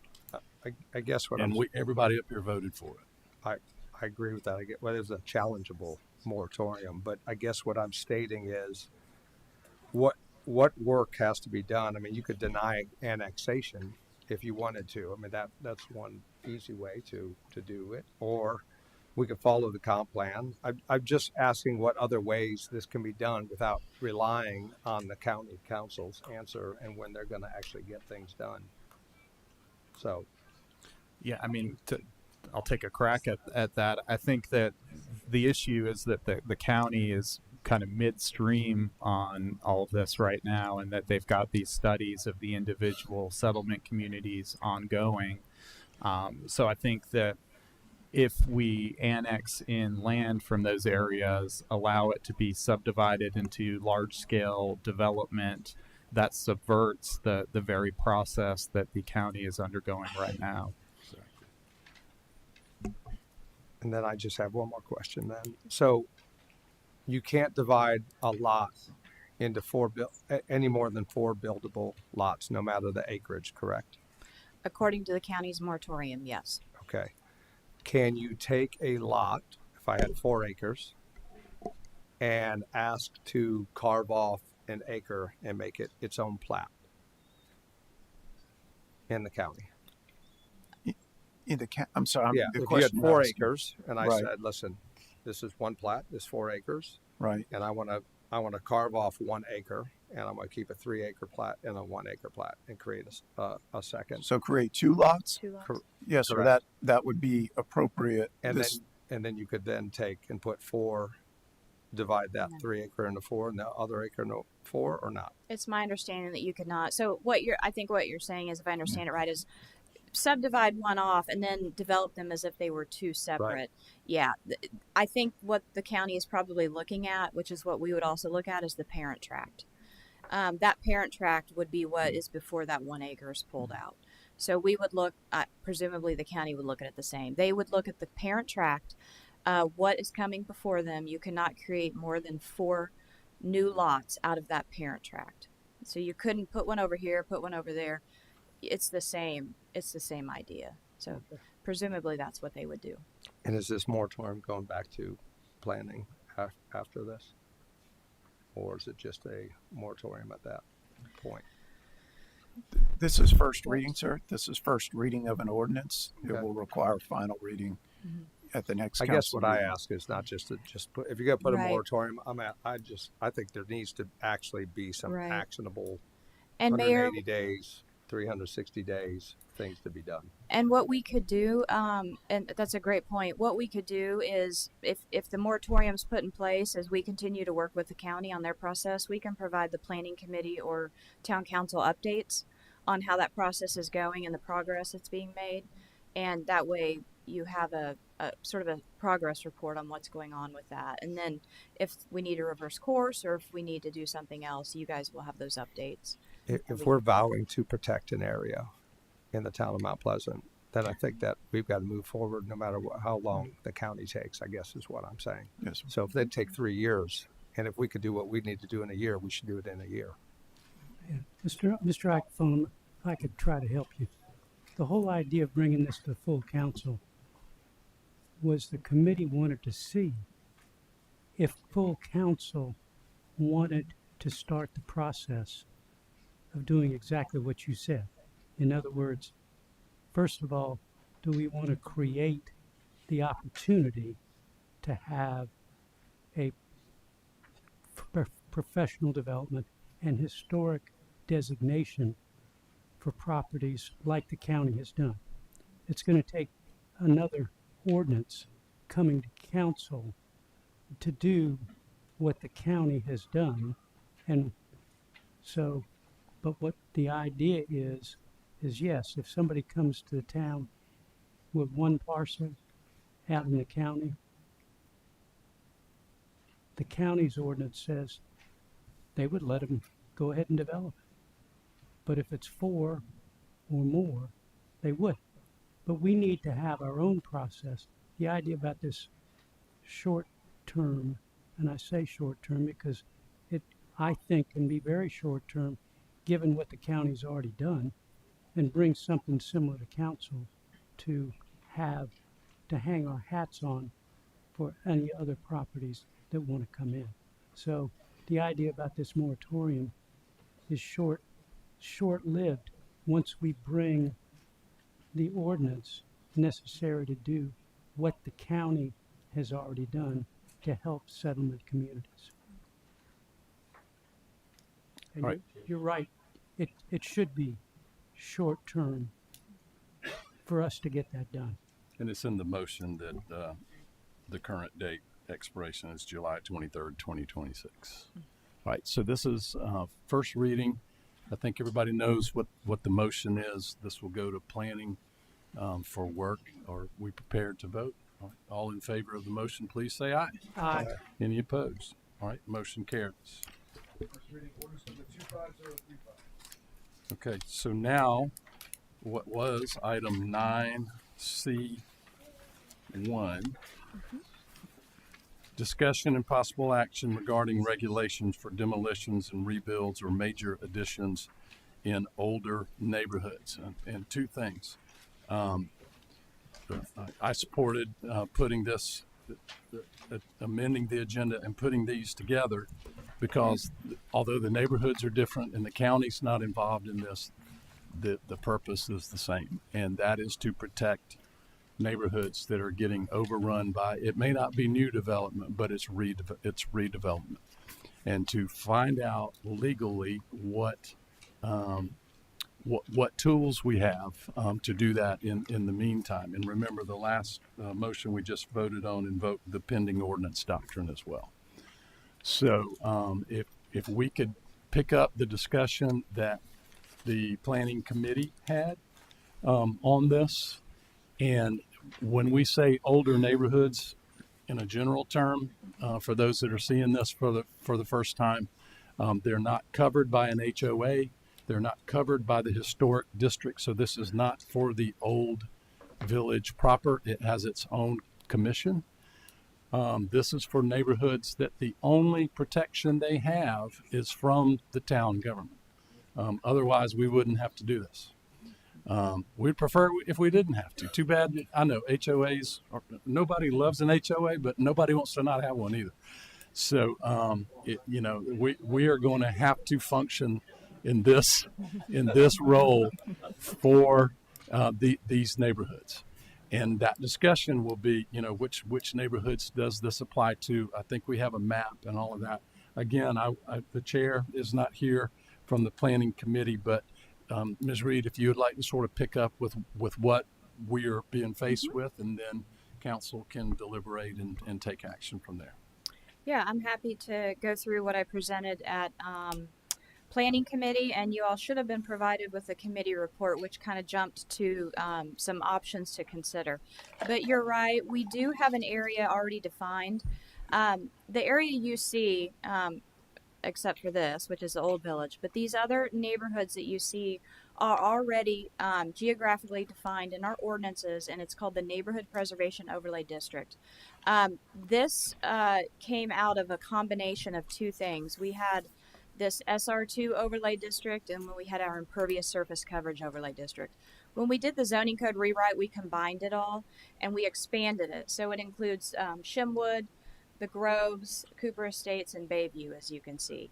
So this is a defined geographic area that is in our zoning code, and it has regulations that are specific to this area, such as the impervious surface coverage. So when you talked about the older neighborhoods, we thought since we already have this area defined, we would kind of narrow it down to this area. And so, as you mentioned, Mayor, the topic at the committee was talked about the demolitions in these areas. So we went through that with the committee and talked about what we're seeing in each of those neighborhoods. And then we talked about a major addition versus new builds and rebuilds. Going through that, and everything that I'm showing you is from January of 2023 to current. And so here's what we have, and I did include the old village in this as well, even though they are somewhat separate. They are under that impervious surface overlay and all of that. So you can see how many new builds and how many additions they've seen there, as well as older Mount Pleasant, Shimwood, and these other neighborhoods. So that kind of gives you an idea of what we're seeing over the last 2.5 years in this area. And then we talked a little bit about what already regulates your developable area. Let me jump back real quick. Demolitions.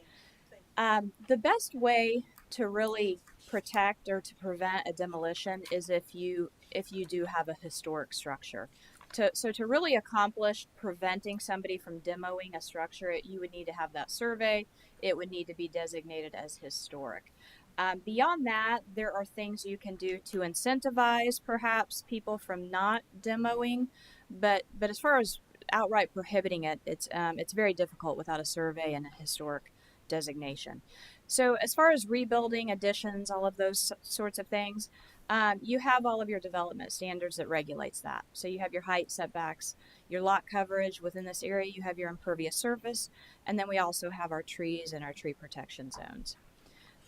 So we talked through that, and then we kind of got to what we could do as far as what could you do to perhaps incentivize somebody to not demo, and then what could you do to get at that whole size, mass, and scale. You could consider incentives for a structure that's not historic, that's obviously outside of the old village. You could perhaps offer additional square footage to maintain the existing house and add on instead of demoing. So things like that. What we have found is what we're seeing a lot of in those areas, particularly the old Mount Pleasant area, not necessarily across Coleman just yet, is that you typically see more demolitions when somebody sees an opportunity to buy a lot with one house, and they know that they can subdivide that property.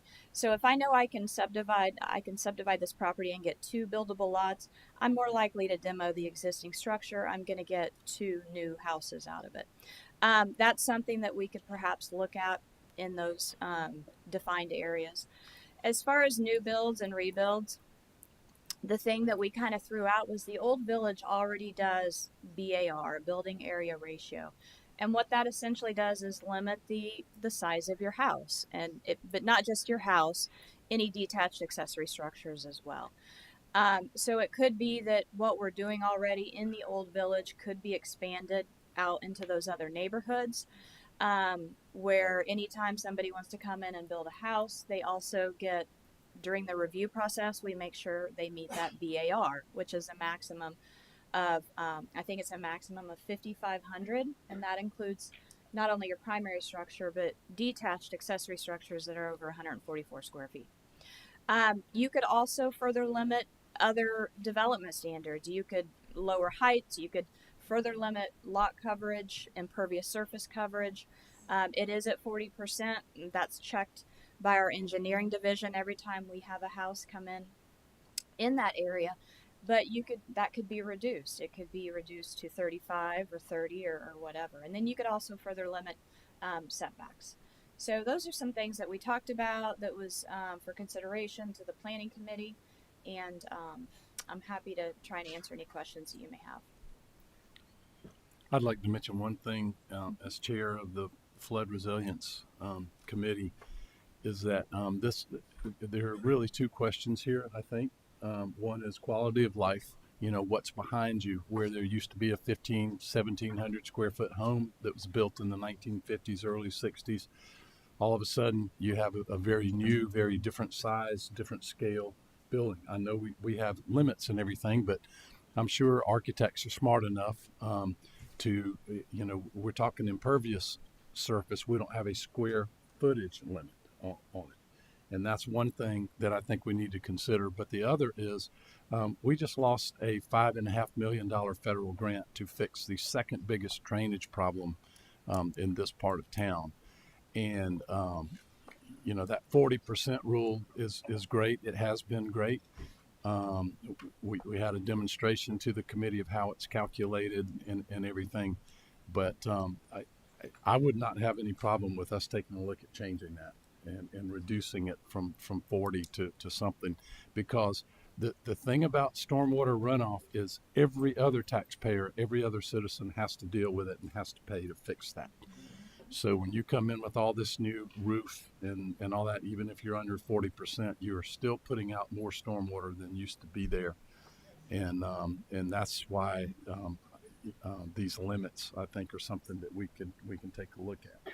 So we can all talk. There's no limit on that, but the thing about the demolitions, I think, is eye-opening. I think it's kind of sad too. I'imagine if old houses in historic Charleston had been demolished at one point. So I like the idea of the incentives for not doing that. We don't currently have funding for the historic survey.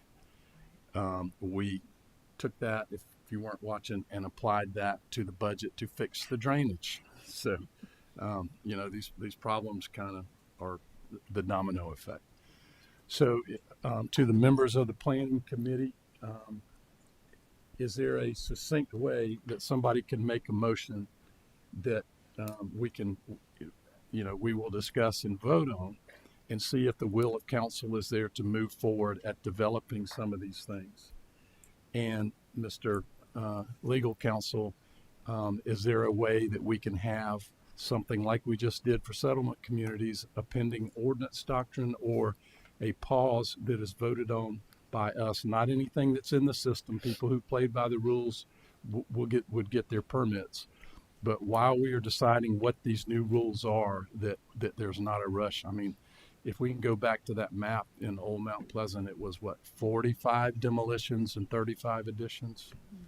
That's, I was close. 44 new builds and 30 additions. The brunt of that is right there. So I asked you a question, but I'll give you a Yes, sir. chance to answer. Oh, sure. Thank you, Mayor. First, the exercise would be to define what it is that council wishes. Of course, any changes in our zoning code, we need to go through planning commission. Right. You have asked the question about immediate, and it would be fairly similar to what just happened with the Charleston County moratorium. It would have to be voted on in that capacity. So it would be something that goes to the planning commission and then comes to the planning committee, then comes to council. We could do an ordinance then, or can we do the ordinance now and put could this be accomplished in a mere 60 days? Yes, sir. It Okay. could. Right. And when you say now, it doesn't need to go all the way through. Of course, in the past, council has taken ordinances before they go to planning commission. It just depends on the order of the process. But yes, sir, it can be done relatively quickly. Okay. Is that clear? Yes, sir. All right. Yes, sir. Mr. Tinky.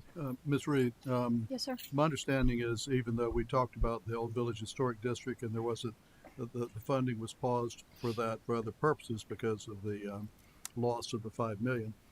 But I did think I heard you say that if you could, the property owner could determine through their deeds and whatnot that they had a property that was 50 years or older prior to 1975, if it's right now, then that would qualify them for historic. Is that correct?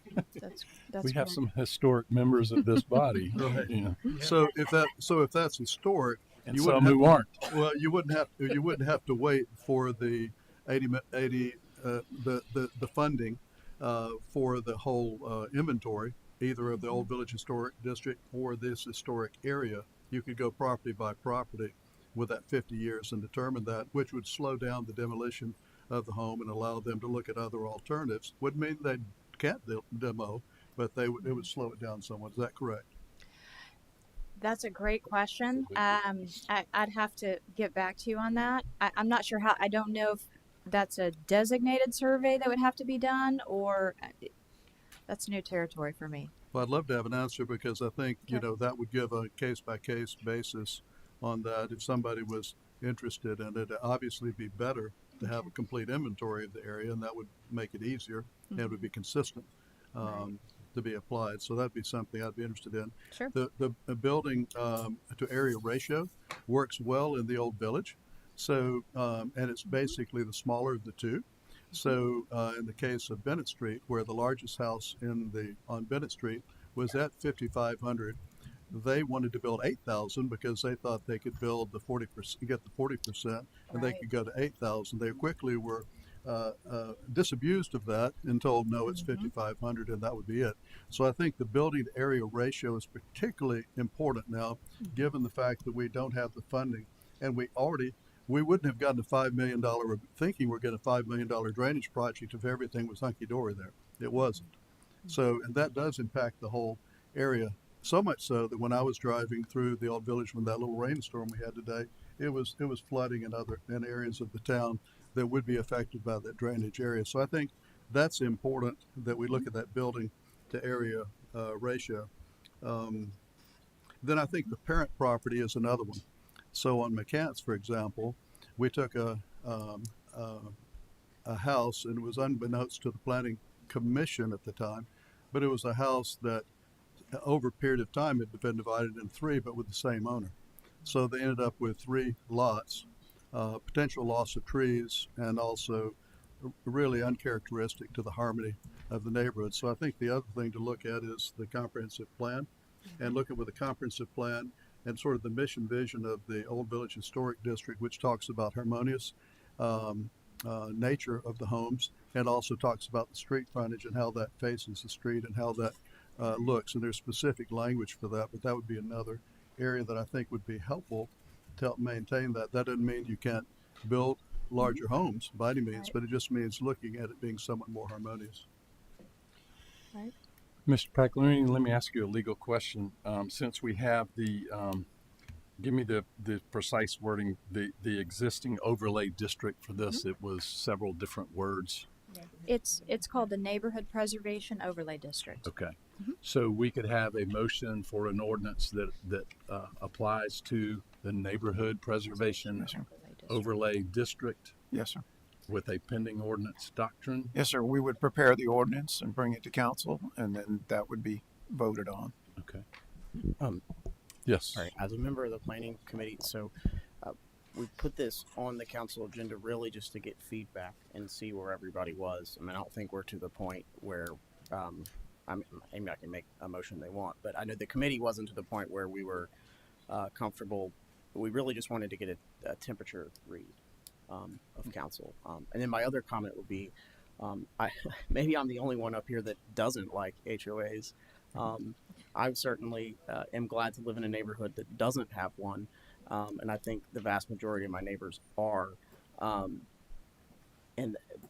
But some of these other things that could be looked at through the zoning code, that's where I more lean towards, rather than trying to mimic the Old Village Historic District. And I'd like to speak to that. I agree with that. We live in the Old Village Historic District. We have an Old Village Historic District Preservation Commission. We don't have an HOA or a POA. Not that they're bad things, but and the same thing when we had a motion to expand the Old Village Historic District recently, and it failed because areas of Old Mount Pleasant would have preferred to have, just like you say, Jake, maybe some of these other alternatives, but not a historic district in that area. But that'd be something that would be determined by the neighbors in that area. So, Mr. Rambo, if the members of the committee are looking for some feedback, I would like to ask everybody to take a look at the existing overlay district, neighborhood preservation overlay district, and look at these things we can do to solve these problems, because especially the tear downs and then the additions that really change the whole tenor of the neighborhood for the people who are already living there is something that, besides the runoff issues, and we as the flood resilience committee can take a look at what those percentages are for impervious surface. One I would like y'all to please take a look at is what limit can you put if you buy a house, if you buy a piece of property and the house on there is, I'll just use 2,000 square feet because it's a good round number, and you want to start adding additions on there, how much can you add on before you have really changed the tenor of the neighborhood and affected your neighbors? And I think reasonable limits would be good just for that, even if they're within the impervious surface limitations. Yes, sir. Mayor, if I could add to that, what really brought this up to in our committee was we had complaints about separate additions on the property, right, which were 25 feet as opposed to 20 feet previously. Right. And the fact that vision from that extra 5 feet or so was not good for the neighbors. Right.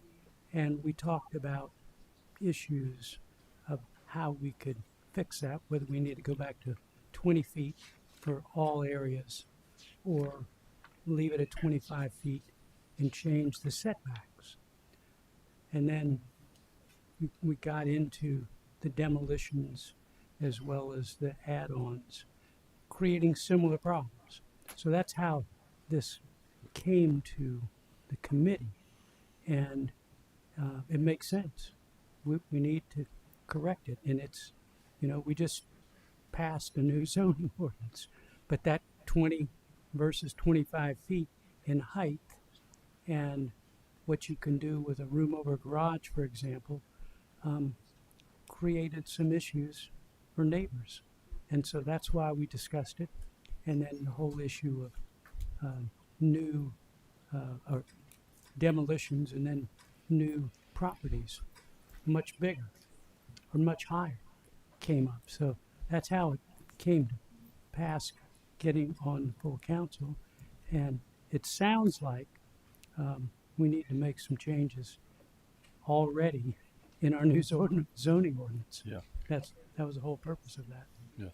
Mr. Brownstein. Yes, I just would like to echo what Mr. Tinky said. I think that one of the potential solutions is that building area ratio, because that takes into effect the square footage of the structures relative to the size of the lot. And so I think that, combined with perhaps another look at those side setbacks, might be one of the potential solutions. I know that Planning Committee sent the issue of accessory structure heights to the Planning Commission for their feedback, and I'm wondering if it would make sense to also send this piece of the puzzle to the Planning Commission to get their feedback on it as well. I think it would, and if the chair would entertain a motion if we need a motion on that. If not, then just take it as what you were talking about, Mr. Rambo, is what the temperature of council is, but no harm in a motion if someone would like to make one. Mr. Iacofano. I was surprised. A house has to have a 10-foot setback. Correct. But an ADU and an accessory unit is 5. Yeah, all detached accessory structures have a 6-foot setback, Right. and that did not change with the new code. And then most of your primary structures have a 10 to 12-foot side setback. And then these accessory units or the ADUs end up being, decent size, and it's kind of odd that it's 10 feet for a house, and that the accessory unit doesn't match that. So I think that's a pretty quick and easy fix. But it was 25 feet for an ADU the whole time, though, correct? Right, that didn't change. An ADU has always had 25 feet height. It's the accessory unit that was 20 feet that got taken to the ADU.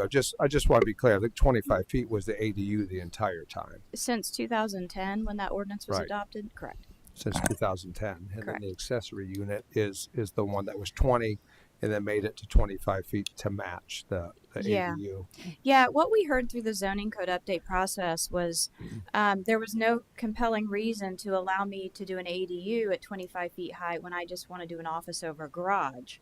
And so during the public process, that's what we were hearing. And so we had people applying for an ADU permit just to get the 25 feet height when all they really wanted was an office over the garage. So that was the main change in the code, was other detached accessory structures allowed to go up to 25 feet height to match an ADU for consistency, so that residents didn't have to apply for an ADU permit if they just wanted to do an office. But you're correct. It's always been 25 feet.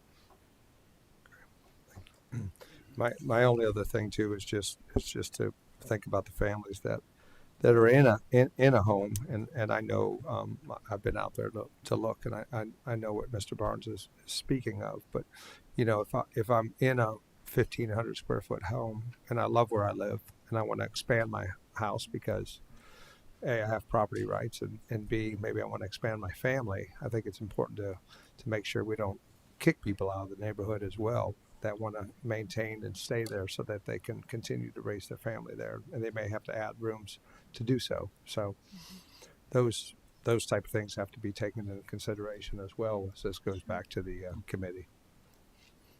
Yes, ma'am. Ms. Hyatt? The thing about these accessory buildings that committee has talked about is, should we have gone 25 feet with all of them, or should there be rules that it shouldn't be taller than the primary structure? The one thing about letting everybody go to 25 feet is we're seeing that this could be a workaround for getting an ADU, but I mean, I could argue that 20 feet is plenty of room for an office. But you need 25 to do like an apartment to have the headroom. So the setbacks and the heights were the main concerns if we had done the right thing in the new zoning code. And so that was part of what we wanted to hear from council. Any other comments or any motions? If there's no motion, yes. I'll move to send this back to the planning commission. Okay. All right, we have a motion and a second to send this to the planning commission. And may I ask, it might speak for itself, but this is within the existing neighborhood preservation overlay district. Yes, sir. Okay, just making sure. All right, we have a motion and a second. Any discussion? All in favor, please say aye. Aye. Any opposed? All right, motion carries. This will move us on, so that concludes item 7. This moves us to 8, which is planning new business. And I believe legal has information for us on item 1. Yes, sir. Item number 1 has been withdrawn by the applicant, and therefore the effect is a denial. No action required by council. No action required, yes, sir. Okay. Item 2, this is first reading of an annexation. Yes, sir. I combined these in the presentation, but it is 2 and 3. It's the annexation and zoning to community conservation of almost a 1-acre tract. Motion to approve items 2 and 3. Second. 2 and 3 to approve. All right. May I ask what benefit there is for annexing this if this is in the county and in a settlement community? What's the benefit for an annex?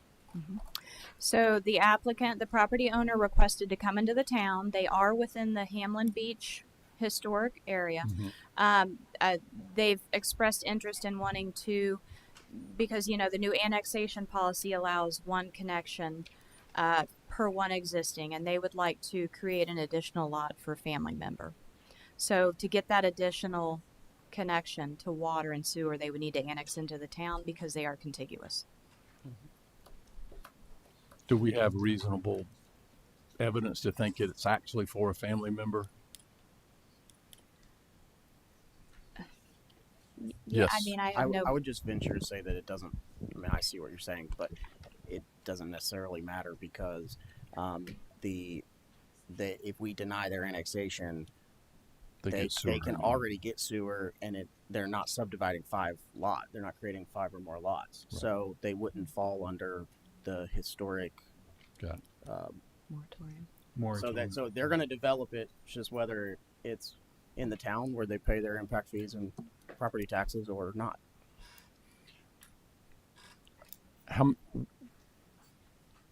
Okay.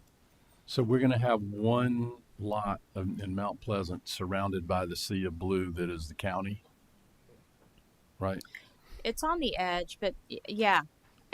As you can see, when they worked with the community to create these boundaries, they went ahead and excluded properties that were already in the town. So you see where it dips down here. Yeah. That's why those properties were excluded, because they had already been annexed into the town when these boundaries were created. So are we going to send like a garbage truck all the way down Boston Grill Road to go pick up garbage for that one house, Mr. Moore? Yes. And no others, just that one? Others already. Yes, No, Mr. Mayor. They're not facing that street. If council votes to annex this property, we will provide all services. Okay. Ms. Reed? I'll just vote the way I'm thinking. I don't need to stall this. No, just a quick question, Ms. Reed. Yes, sir. I see the red line coming down there. Does that mean they have gained access to 2 other lots? So they would not only subdivide the red square, but they could, there's basically a flag lot situation set up where they would have access to those other 2 as well? no, this is one property, and it is a flag lot. So you can see it a little bit better. It's a flag lot. They only own the one property. But okay, so the flag lot looks like it has access back to these other 2 properties. Am I just seeing that wrong? But there could be access, but the request is only for this property. So that's all. And do they own the other 2 lots? Not that I'm aware of. Okay. That's Because it just looks like they've set themselves up to be a flag lot so that they can bring those other 2 lots in as well. I'm just asking the question, is that a possibility? Can that happen if it's in the town? if the other properties were to annex in and they were to combine all those properties. Yeah. Okay. And let me say again, a no vote does not deny them sewer. They only have to apply. They don't have to actually annex. They only have to apply for annexation. Yes, ma'am. If we go back to the previous screen, these two yellow lots, are those not on Boston Grill where we're providing services already down that road? It Yes, appears. one of them is. Yes, ma'am. Oh, okay, because it looks like yellow on both sides are in the town, so I figured they're across the street from each other. Yes, we're headed that way anyway. So we go that way anyway, Yes, to ma'am. those two. So we have to. You can see the green there. Anyway. All right, the motion is to approve items 2 and 3, which is the annexation and the zoning, which is Community Conservation District. All in favor, please say aye. Aye. All opposed, no. So, 2? 2 noes. Mr. Tinker, okay. So motion carries.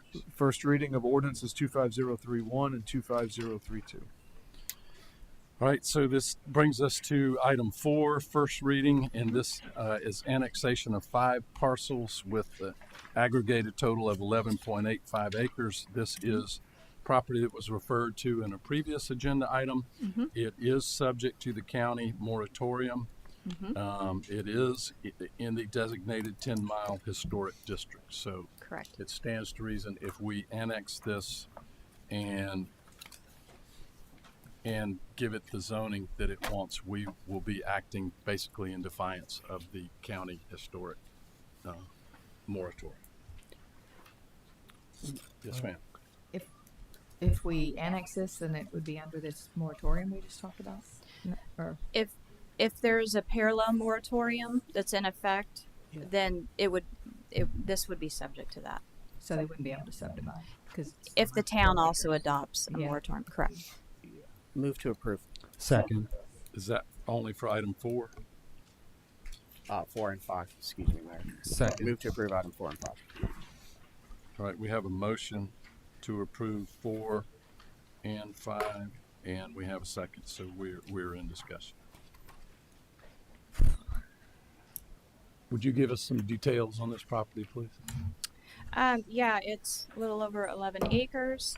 It is sitting on the other side, but it did get captured in that 10-mile historic district boundary, so it is adjacent to Tupelo. It is all owned by one property owner. I think he lives in Park West or Dunes West. Right now, the property is just used for recreation for the family. We're not aware of any plans to do anything, but of course, if it came in as community conservation and it had water and sewer, if they wanted to subdivide without any moratorium, they would be subject to any town standards. So it's the same as the county, 3 units an acre. So it would have to go through the subdivision process. 3 units an acre. So this could be a over 30 unit. I know there's setbacks and everything, but over 30 unit housing development. Yeah, by the time you got the infrastructure and everything, it would probably be more like 22 to 25. But yeah, it would be More than 2 dozen. Yeah. Yeah. Okay. Yes, sir. But again, it is subject to our now matching moratorium once it's approved at final reading and the pending ordinance doctrine is in effect. So That's legally correct. Yes, sir. Okay. Thank you. Any further discussion? All right. And this is items 4 and 5. Yes, sir. All right. All in favor, please say aye. Aye. All opposed? All right. Motion carries. That's first reading of ordinances 25033 and 25034. All right. So this moves us to item note 6 is the one that got moved. Yeah. Item 7, request for a 1-year extension of vested rights period under Patriots Point. Annex Development Impact Assessment. So just, can we settle one question at the start? Is this extension of vested rights something that the state says must be approved? Sure. It falls under state law as a, let me word it this way. The legislature cannot tell council how to vote. What they can do is engineer a guarantee of the result of a negative vote, is what they can't do. So what they can do. Yes, sir. And by that I mean they have created a very narrow path very narrow path for new municipalities to follow in these circumstances, which generally is only restricted to a change in the circumstance, which would not allow the approvals in this circumstance that were granted in 2019 to not move forward, which we do not have in this situation. So once again, the legislature cannot tell this council how to vote, but they can do a very good job at engineering the legal result. It feels like, Yes, sir. And I know I've been here for 10 years, and I bring this up the few times we've had to do this. Yeah. Don't tell us how to vote, and then tell us you must go vote. Yeah. Right. Okay. So may I ask, since we changed our zoning and changed densities and things, how does this not? How has the material change not occurred to where this would be eligible for a no vote under the law? I think Mr. Pagliarini can speak more to the legal side, but typically there's flexibility when it comes to intensity and density of use, and there is no intensity or density change in this zoning district. The Waterfront Gateway District is the same as it has been since this was adopted. Okay. Yes. So. And that is the key, sir. The Waterfront Gateway density requirements, the plan that was adopted by council in 2019 they would have the same material rights. That is the test. Okay. Any discussion? Yes, sir, Mr. If Stinky. we approve the extension, is there any extension of rights other than those that are in the Waterfront Gateway District? No, sir. The only rights that can be extended under the vested rights or rights that were approved by council in 2019 that affect the plan and intensity and density of use. And those were the 2019 plans and that the town council approved? Yes, sir. Okay. I'll move for approval, Mr. Chairman. Second. All right, we have a motion to approve.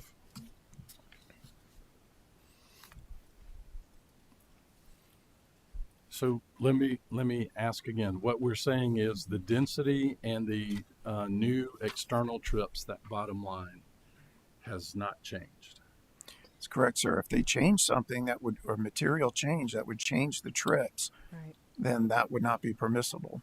It would not be an extension. There's no ability for an applicant to expand on rights due to changing traffic patterns, anything of the sort. It's very limited as to what can be extended. And this is not approval of a site plan. It's not approval of, this doesn't guarantee, well, it doesn't approve a site plan is what I'm asking. Right, sir. Of course, as part of the town's impact assessment process, there is a conceptual plan that was adopted as part of that, but not a developed site plan. It would not exclude any applicant from having to follow every other condition as it relates to ARB or commercial design review requirements. Okay. Let me ask another question. Yes, sir. So under the Waterfront Gateway District, it would not change the setback from the critical line of 50 and 35 or the tree regulations as well as the density, traffic, and stormwater. Correct. Okay. That's right. And those don't generally apply to intensity and density of use anyway. Okay. Yes, ma'am. Ms. Hyde. The previous chart you were showing, that outlines what was allowed for this impact assessment. Right. Because So this mentions dwelling units 130. Right. it does. So how typically the development impact assessment works is they put these uses together and they come out with this maximum number of trips. And this is what was approved. And so within this, they can change some of those square footages, some of those units. They can change all of those things if they still meet the zoning and if they stay under that trip threshold. At the point where they want to exceed something in their zoning or they want to exceed these trips, they would have to come back to town council and do an updated impact assessment that you all would have to approve. That's correct. Any other questions? Any other discussion? Yes, sir. This is a lot of language. I'm just going to kind of keep it simple. I mean, if you deny this extension, I know this may be arrows at me, but you lose a lawsuit on this. Would that be kind of where we're? I mean, No, sir. My role is to defend any and all legal actions. I understand. I understand you get that, but I mean, this is not a. I appreciate that answer. We've already done your review, though, so you didn't need to say that. Your review is now for another year. But I mean, that's where we stand. I mean, there's a lot of language here, but I think the public needs to understand that as well. That people have vested rights, and that's the way we're heading here. That's my stance. You don't have to answer that. That's my stance. How about that? And just for clarity, under vested rights, they get 5 years. They got 5, Right. And the extensions are 1 year. Yes, sir. And over history, as everyone is probably aware, starting in the Great Real Estate Recession, our state legislature continuously provided additional exemptions in these mandatory requirements. It happened during COVID, and the last one I'm holding is the permit extension joint resolution of 2023. So you see that these legislative actions continue all these years later. Yes, Ms. Hyde. Well, this property's already been granted extensions, hasn't it? Never. No, before? ma'am. It hasn't needed one yet. No, because what happens? So typically, it's vested for 2 years, and then beyond the 2 years, you're allowed those 5 annual requests. They never had to request an extension after the initial 2 years because of this state resolution. So this state resolution stopped the clock, and then it started back up again. Yeah. That I shouldn't say that. That's what they continue to do is stop the clock. I guess is the best way. Michelle has it exactly right.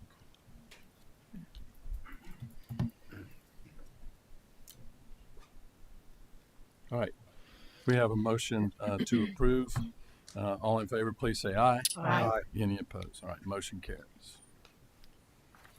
All right, that finishes section A. We are in section B. Old business, final reading, ordinance to provide for the annexation of 0.49 acres on Zacoma Drive. Move to And approve annexation. is that for one or just for one? Number one. Just for number one? All right, we have a motion to approve and a second. Is there any discussion? All in favor, say aye. Aye. All opposed, no.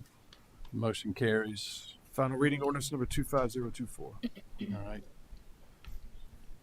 Item 2 is ordinance to rezone to R3 medium density residential, the same tract. Move to deny. Motion to deny Second. and a second. All right, any discussion? All in favor of the motion to deny, please say aye. Aye. Any opposed? No. Okay. 1, 2, 3. So 5-3, motion carries.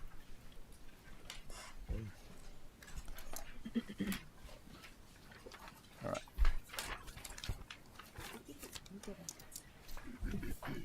That completes planning old business. We are in section 9, committee action items.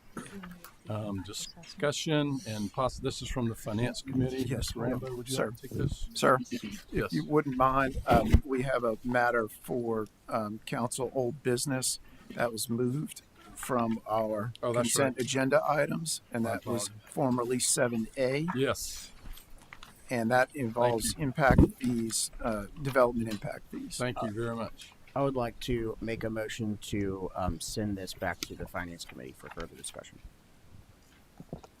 This Second. was the former item 7A. Correct. Yes. Yes, sir. Second. Okay. We have a motion and a second. Is there any discussion? All in favor, please say aye. Aye. Any opposed? Motion carries. All right. Thank you. Quick. All right. Now we're in 9A. This came from the Finance Committee. Mr. Rambo.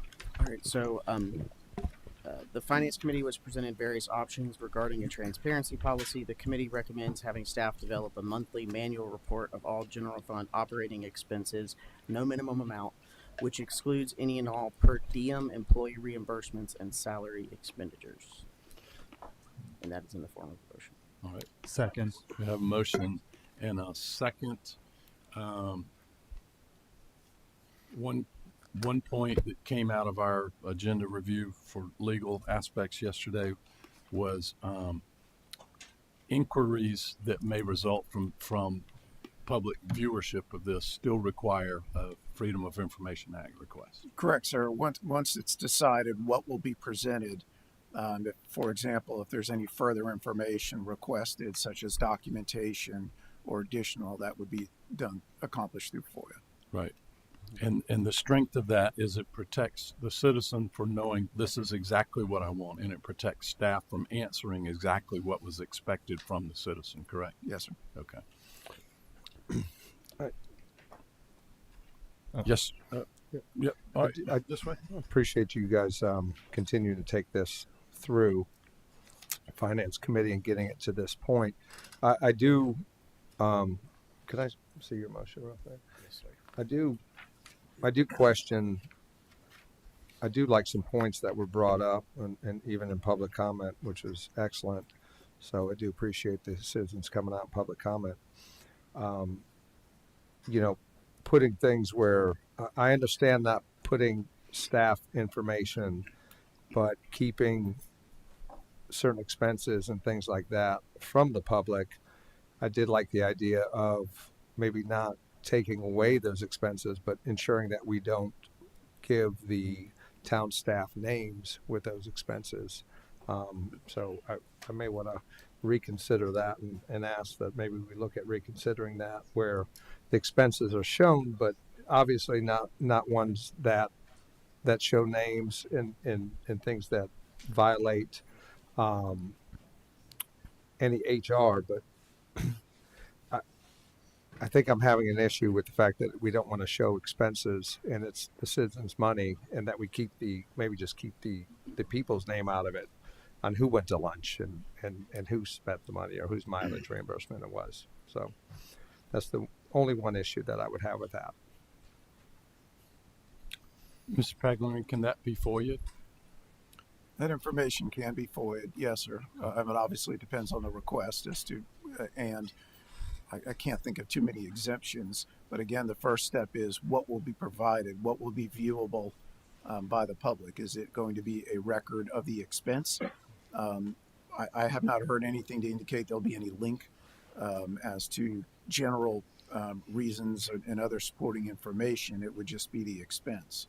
So the expense is going to be shown. Yes, sir. But okay. That is a question really for staff as far as what can be provided and what the most effective way to provide it is. I can't answer that.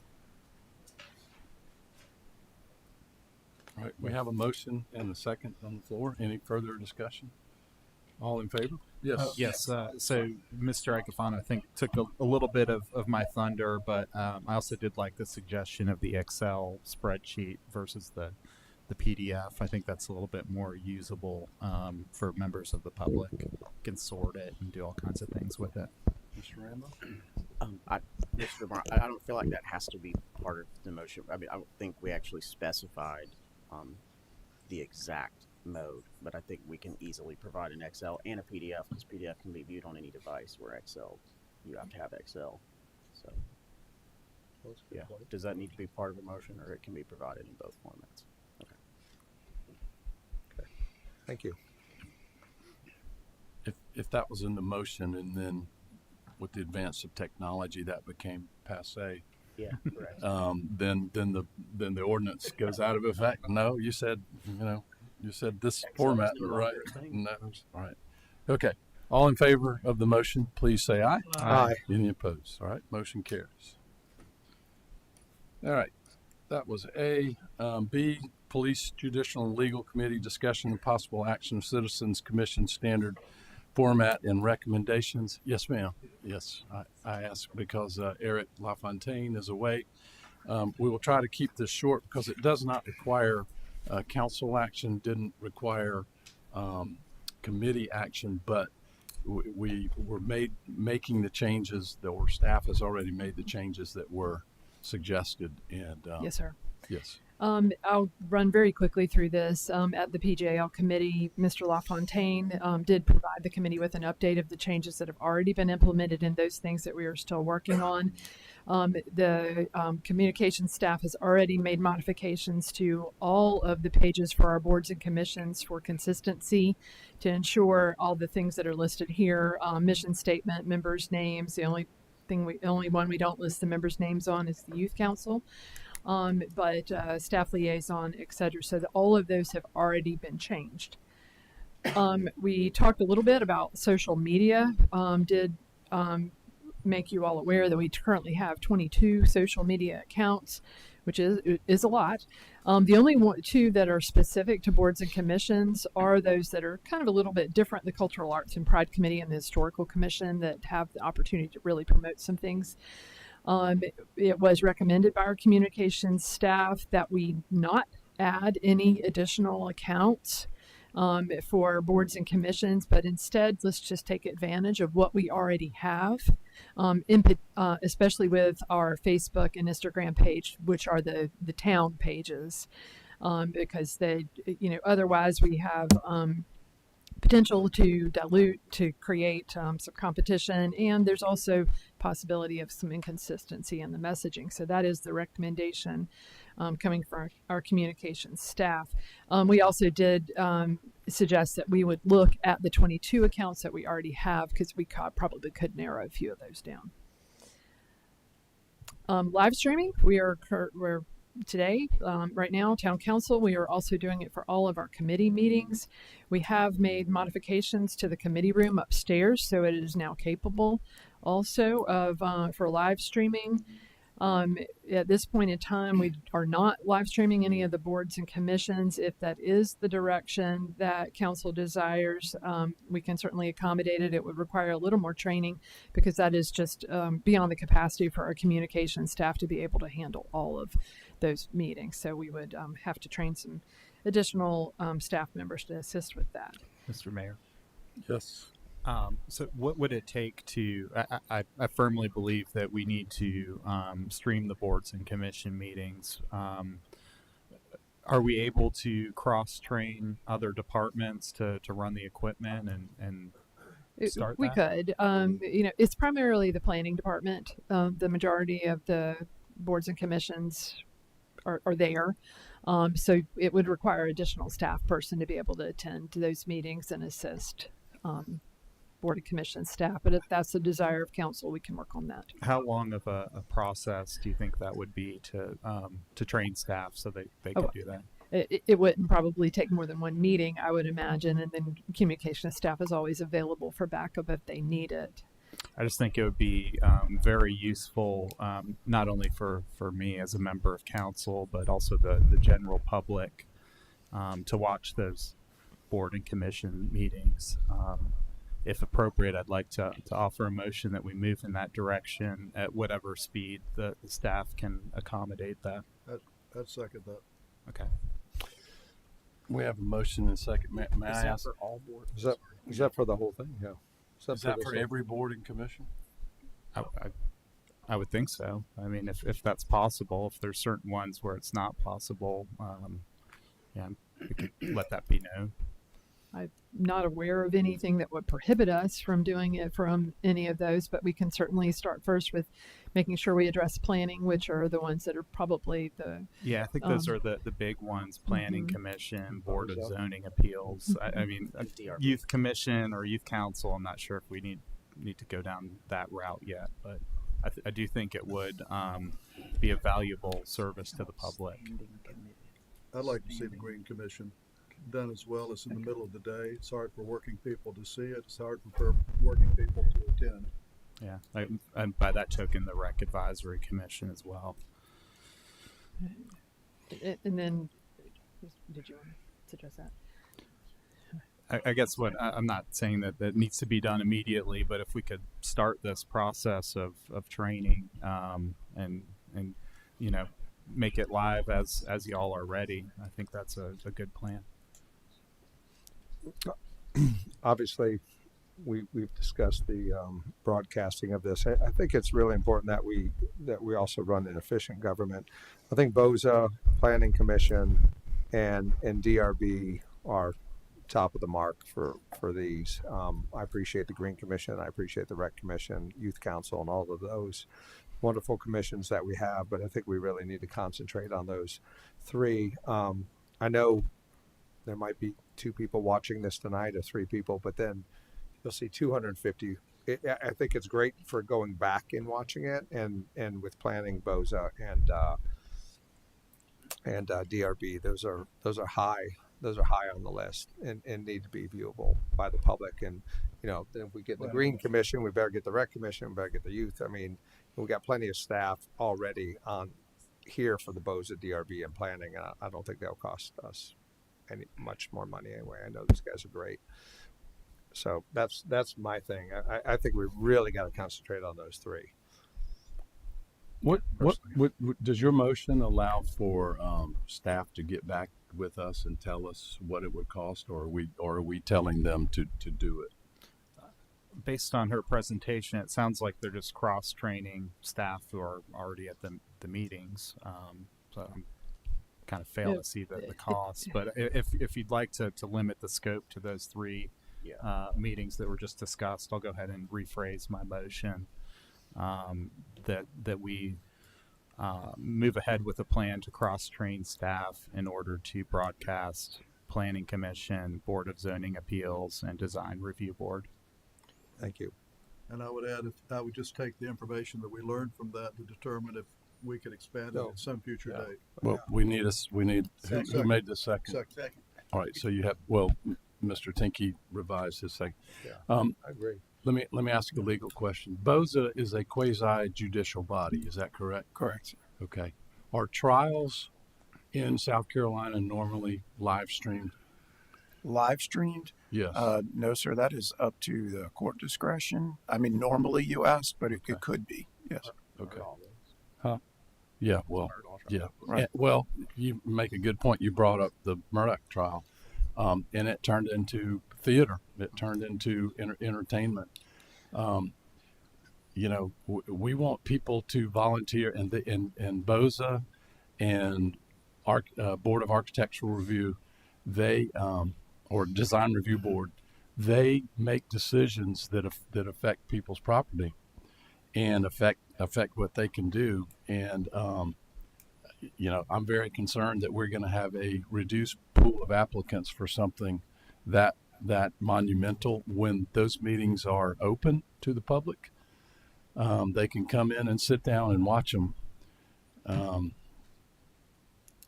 I know it's a feel-good gesture, and the word transparent will be thrown around as it always is. But I don't think we thought through the consequences of something like that.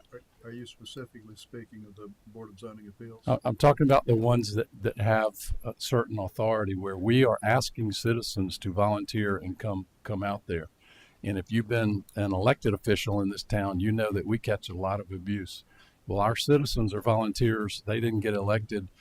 They don't get a paycheck, and they don't get health benefits. They didn't ask for that. And, it's going out it'll be going out over social media. And I just think the unintended consequences of that. If you want to see them, walk in this room, show your face, walk in this room. They're volunteers, and they didn't sign up, to be ridiculed, and they're doing the jobs that we have delegated. We've delegated that authority to those citizens. So I'll be a no vote on that. Let me ask, and a question here, if that's the case, I served on the Planning Commission. I would be happy to be live streamed on that if you want to start with one. But I think we have to, I hear your position on historic and the BOZA, but I think it would be important, at least on the Planning Commission, which is so important, to be live streamed.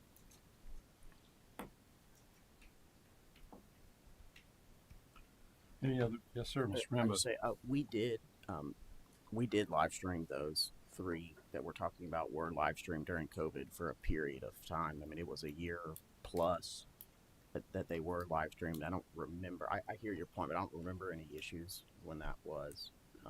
So I'm ready to vote. That was to comply with the emergency requirements under the law. Yeah. All right. Any further discussion? All right. All in favor of the motion, please say aye. Aye. All opposed? No. No. Chapman and Hand. Yes. All right. Motion carries. And just one final quick slide. It had been requested that we develop some sort of new member orientation video. So communication staff is currently producing that, and we should have that in the near future. Sure. And that's all I have. All right. Thank you very much. All right. So under C, Planning Committee, we moved C1. So we would be to C2, which is monument and memorial application for the new inclusive playground at Alhambra Hall to be named after James Henson. Move to approve. Have a motion to approve in a second. Any discussion? All in favor, please say aye. Aye. All right, motion carries. Second is the same. It is a monument memorial application to name the Town Hall Gymnasium in honor of Debbie Antonelli, not only because of basketball, but because of what she has done for special needs. Move for approval. We have a motion and a second. I heard these two first. All right. Motion and a second. Is there any discussion? All in favor, please say aye. Aye. Any opposed? Motion carries. Thank you. Does that mean that staff can begin on both of those now to get the naming? Okay, that would be wonderful.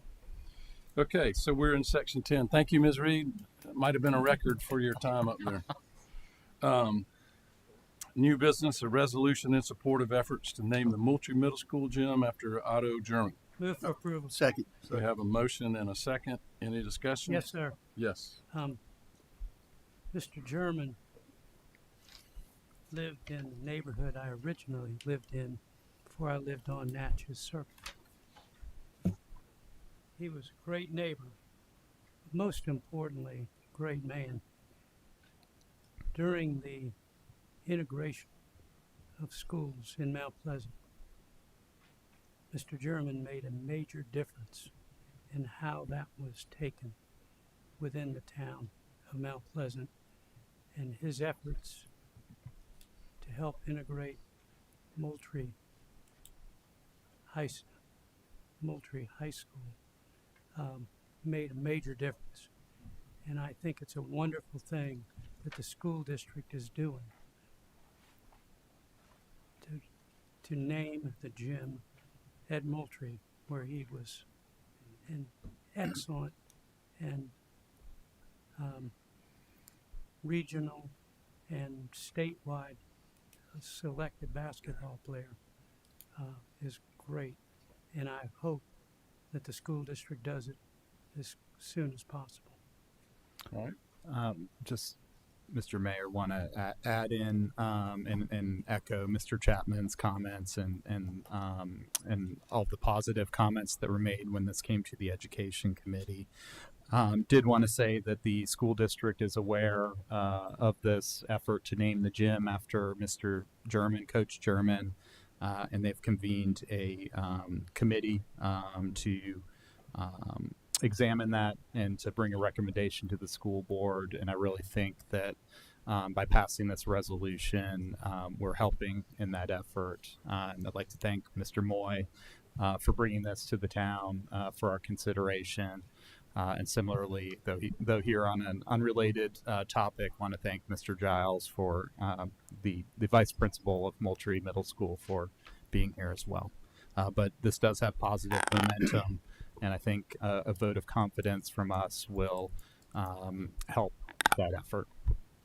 All right. This will go in the form of a resolution from us to the school district. All right. All in favor of the motion to Mr. Mayor, approve? Yep. just one real quick thing. I was born and raised 3 blocks down from Moultrie, and we used to walk up there and watch them play, and got to watch Otto in action. And he was always a gentleman. He was a stellar basketball player, but he was always a gentleman, and we loved going up there and watching him play. So I wholeheartedly, endorse us doing this. Great. All right. All in favor, please say aye. Aye. Any opposed? Motion carries. All right, number 2 is to adopt a resolution establishing a town of Mount Pleasant Move for approval. tree task force. Second. We have a motion to approve and a second. It would be a 7-member. This is a task force. This is not a commission. It would have a 1-year life. Of course, future council can extend that or do whatever they want. And the details were provided. They were from the minutes of the Flood Resilience Committee. We've talked about this a lot. We decided not to restrict it to certain areas, but put preference to those because we don't want a commission to have empty seats because, somebody doesn't drive a green truck and work, in such and such a business or whatever we could put in that. So, is there any further discussion? Do we know the timeline? I know a citizen brought up sort of the delay. You in read my time, mind. yeah. Kind of how this moves forward from here. I believe Madam Clerk would put out the notice.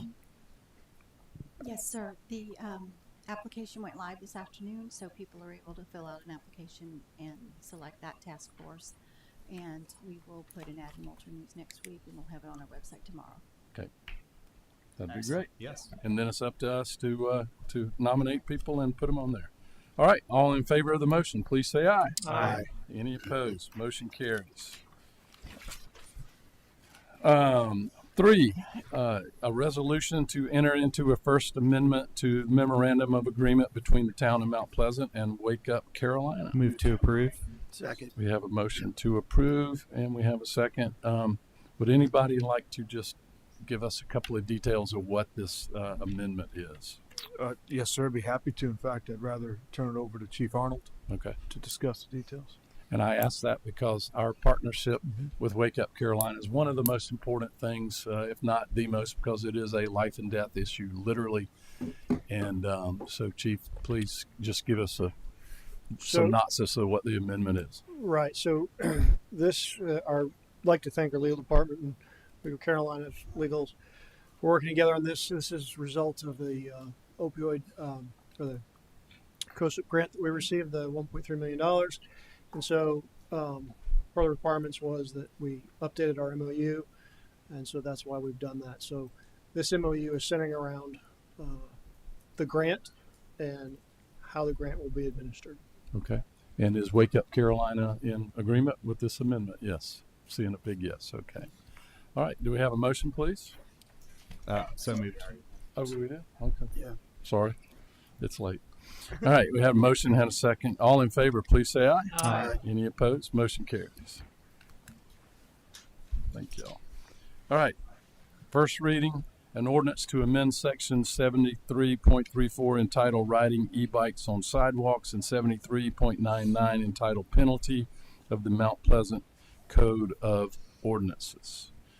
I think Mr. Pagliarini is probably going to walk us through this first, or are we going straight to the police chief? Yes, sir. I'm happy to at least explain some background and what came from PJL. Okay. Of course, enforcement issues and the like would be under the purview of our chief. Just a brief history on this. Well, the slide is not there. What I will tell you is that e-bikes and mopeds are defined under state law. We had a very educated speaker come and tell you what those definitions are. The chief concern over the last year and a half, since the town went through well over 6 months to adopt the ordinance and series of penalties that we have, was that e-bikes are generally permitted on sidewalks. There are certain exceptions. And the way that the existing ordinance reads is that no person shall operate an e-bike on any sidewalk except children the age of 17 and under, and any adults accompanying the children the age of 7 and under may ride an e-bike on any sidewalk. On sidewalks adjacent to roadways where no bicycle path has been provided. And then the third exception is where the adjacent highway has a posted speed limit of 30 miles per hour or more. So those would allow. The issue in enforcement, at least through our court system, has come in a few, it's manifested in a few ways.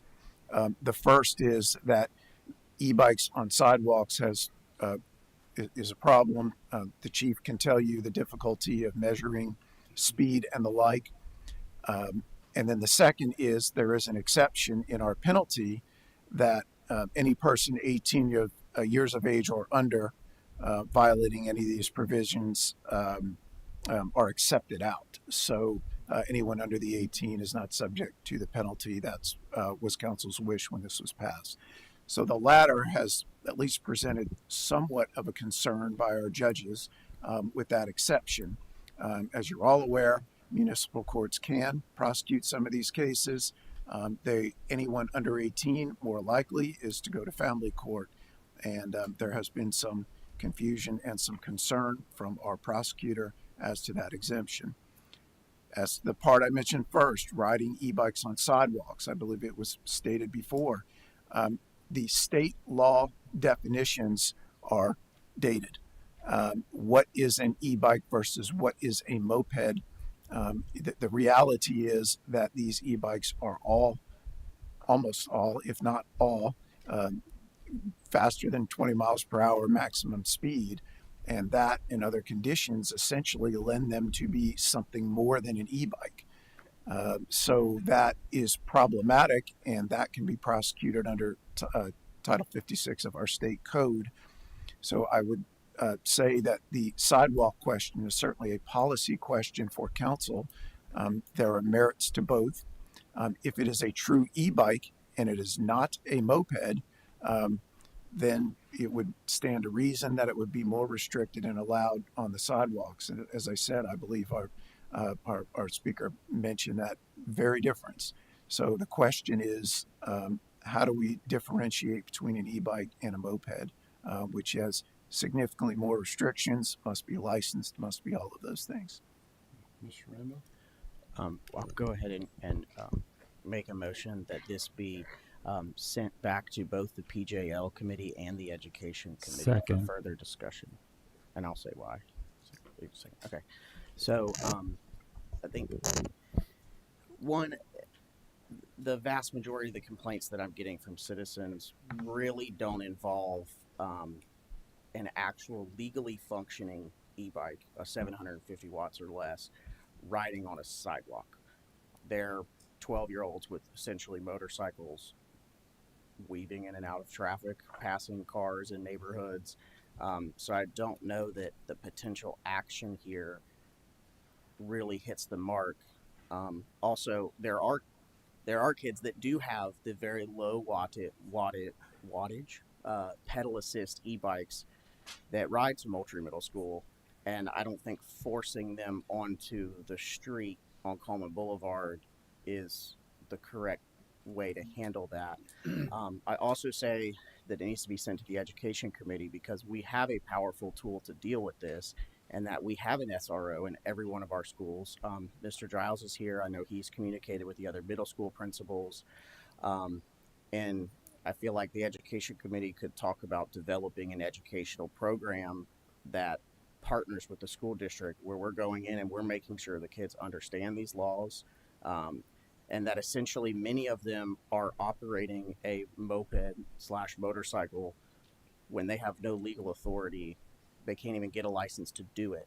And so I really think that's where the issue is, not legally, not kids with very low wattage e-bikes, pedal assist, riding on sidewalks. I don't see the connection there. So that's the point of my motion.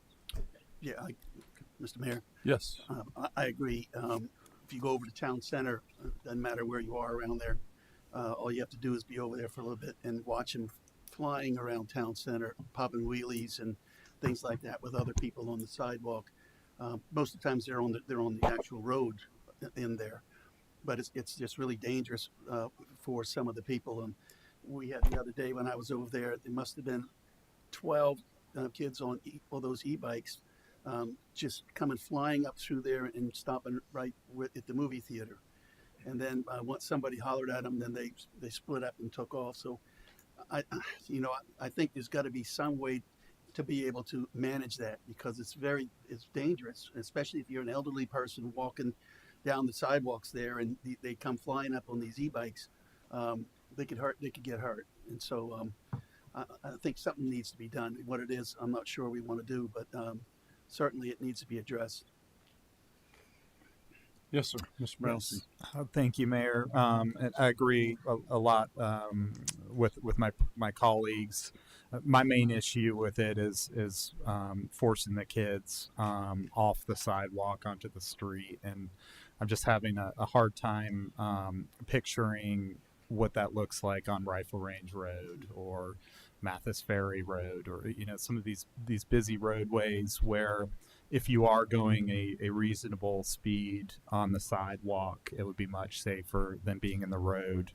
I think that one thing that potentially does need to change with what I think was a pretty thoughtfully compiled ordinance that y'all did back in 2023 before I got here, is to maybe take out that prohibition on enforcing the law with juveniles. I do think there are instances that I've seen in this town where there should be some consequences to the behavior that I've witnessed. And I think I have a lot of trust in our police department that that's not going to be the first thing that they do. The first thing they do isn't going to be to haul a kid into court, but it would give them a tool for either repeat offenders or I hate to say it, but kids who get in trouble and the parents don't care.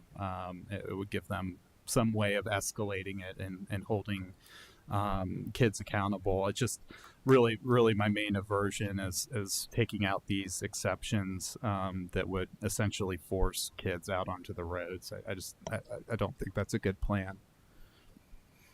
And let me speak to that too. I don't think anybody wants the law-abiding ones on the true e-bikes that have less than 750 watts and do less than 20 miles per hour in the street. But what we're getting, and let me use, if I may call you my friend Katie, your words, other people are vulnerable when they are on what is legally a moped, and they're taking advantage of that, and they're riding on the sidewalk. I mean, I've been saying from the start, if these things made the noise that a true moped makes, with a combustion engine, everybody would think this is crazy. Why is it on the sidewalk? So yeah, we can take these back and come up with things that are legal, come up with things that protect the vulnerable people who are on the sidewalks. We've all seen them.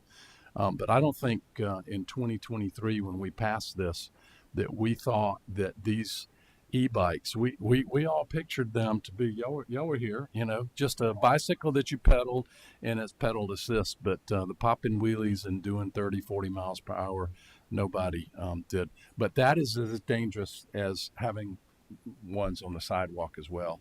I still, and when this goes back to PJL, I still think one thing we need to seriously look at is registering them, because you are putting down legally this is a true e-bike and not a moped. And then if it's involved in something and it has been altered aftermarket, or it really wasn't an, then that has ramifications. One of the things we heard is you can have your driver's license suspended for a year when you go to get it. And I think parents will say, don't you mess up getting your driver's license. But, when they just run away or nobody has vouched legally for the fact of how fast that bike will go, or if it's really a moped, maybe, and I don't like these type things. But the picture of the four teenagers on one, there might be 13 or 14, that I think you sent me, Ms. Hyatt, and it was either Coleman Boulevard or Highway 17, just sends chills down your spine. Yes, sir, Mr. Tink. Is it my understanding from our police chief that the state laws that are in place regarding mopeds are being enforced now? So when sending this back to committee in no way precludes that continued enforcement and the safety that would come from that to the health and welfare of not only the rider but the people in the streets. Is that correct? Yes. Okay. Right, Chief? Yes. Yes, sir. So on the I do have a question about the registration idea. It's an interesting idea, but if it is legally not an e-bike, it's legally a moped, which already requires registration, correct? So that's already a requirement. That's Yes, sir. Under state law and you have to have a driver's license to drive. Right, sir. That's correct. And so to me, the enforcement of this, I know for a number of years, the big complaint in the summertime was 12-year-olds or whatever driving golf carts. And I know the police department has been enforcing that. So what, I don't have knowledge of that. So Chief, can you just take me through like what typically, if a 12-year-old's driving a golf cart and they get pulled over or what have you, what happens with that? Do they get dragged into court or do the parents come into court? How is that handled? And is that the same way the moped issue is going to be handled is my question. I think there's a lot of people that don't understand how that's issued. Sure. Well, first of all, yes, we can. 12-year-olds are going to go to family court. They're not coming into our municipal court if we were to charge a 12-year-old. Yeah. More often than not, what we do is we make the parents come and take custody of the golf cart. We explain that they're not allowed to do this. Golf cart law just recently changed. You have to be 16 in order to drive a golf cart. So same thing with the mopeds. I personally stopped a couple last Friday. Made the parents come and take possession of the, I'll call it a electric motorcycle because it was way beyond a e-bike. It didn't even have pedals. There is an enforcement component. I had the pleasure of leaving Dunes West, and a child that I had stopped earlier on a mini motorcycle, electric motorcycle, was riding a pedal bicycle, a beach cruiser. So there's an enforcement capacity there. The parents a lot of times don't know, so when the parents are educated, they help. And so we will continue to enforce the golf cart and the e-bikes that are more like motorcycles or dirt bikes, electric dirt bikes, and mopeds. Right now, I'll tell you, as I rode around, and most of our officers ride around, we see a lot of kids out riding bicycles, doing it the right way, every day, day in, day out. It's a small number of kids. It's a growing number, and they ride very recklessly, and we are addressing that. Where appropriate, we've made citations, and we will continue to do so. So I guess I do have one follow-up question on Sure. that. So a moped, so a golf cart has to have a registration and insurance. Yes. Right. So if it meets the requirement for a moped, it has to have a registration and insurance. Yes. So in that case, if a child, so 13, 14, whatever, without a license is out driving one of these things, does the parent get cited for no registration and insurance, or how does that work? Or does it get impounded until they actually have registration or insurance? It can be towed. It can be impounded. And so 15 and up, they'd be issued a citation. They could come into municipal court. 15 or below, it goes to family court. They're still charged. It's just one is a uniform traffic citation that comes in our municipal court, and one is a family court packet. Okay. In your email, you said that you were going to start putting out a weekly report on all of this, and is that to the pub? Obviously, it's a public document, but are y'all going to have like a public score sheet and just sort of let the public see? Might not identify the person, but say this offense was, right, and this is how we saw it and how we reacted to it, right? I have the document that I've provided town council. It wouldn't take much to just ensure that there's no juvenile information. I don't see why this couldn't be put on the police department's website for people to see. Okay. And I think the public wants to know too that council and police and everybody, we're doing the education and we're doing the enforcement because lives are at stake. And I appreciate your proactive role in that. Thank you. Yeah. Yes, sir. Mr. Chapman. At our committee meeting, I asked the chief, we still got can you actually see that the e-bike is 750 whatever watts? Can you actually see that? I've And yet what to you do in see. I've yet to see one clearly marked. I've asked kids. Some of the kids I've stopped been very honest. It's a 2,000 watt motor. There was a group of 4 that I got out with in Dunes West on Friday, and one of them I looked at it and I could tell by looking at some of these. This was more than a 750 watt motor, and he said it's a 750 watt motor. It'll only do 20 miles an hour. So that kid had already read the statute, knew, and he was. Yeah. But the reason I'm asking that question, I knew the answer. That would be a reason to register that vehicle. So that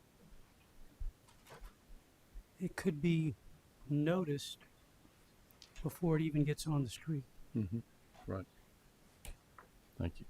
And Jake, to your question, and I'll get right to you, Mr. Aquilano. Jake, to your question, the only ones that we would register are the legal ones that are not mopeds. So if you don't have a registration and it's out there, it's a moped. Otherwise, it's a 20 miles per hour or less, or 750. Mr. Aquilano. I've just one 2 things. One, so the state law is enough. As long as we're enforcing the state law, that's enough too. As long as you've got the power to enforce the state law, we're good. We don't. With respect to the mopeds and the class 3 and 4 e-bikes, that's correct. Like we don't need a law on top of a law on top of another law. I'm not going to tell council. Yeah. Well, well, sometimes we don't need more government, I guess, is what I'm saying. And thank you for Jake for bringing it up for the education. We'd be happy to take on that education and helping to educate the public and working with CCSD and obviously with Mr. Arnold and Chief Arnold on this as well. So thanks for adding that motion. Yeah, Mr. Mayor, and I just want to make sure it's clear. I'm not against e-bikes. I mean, I see kids ride them, and they really do a good job with them. It's the ones that get up together and do things that are just that could be very harmful to the community, especially elderly people who are walking these sidewalks, Right.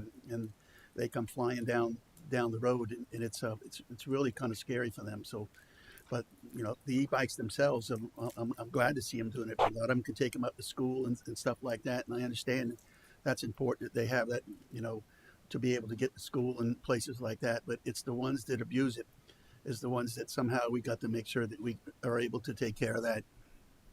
Got it. All right. We still have the motion is on the floor, seconded.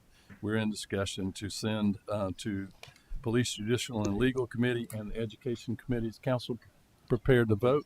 All in favor of the motion, please say aye. Aye. Any opposed? Motion carries. All right. That concludes item 4B, old business. There is none. Item 11 is to adjourn. There being nothing further, we stand adjourned at 8:37.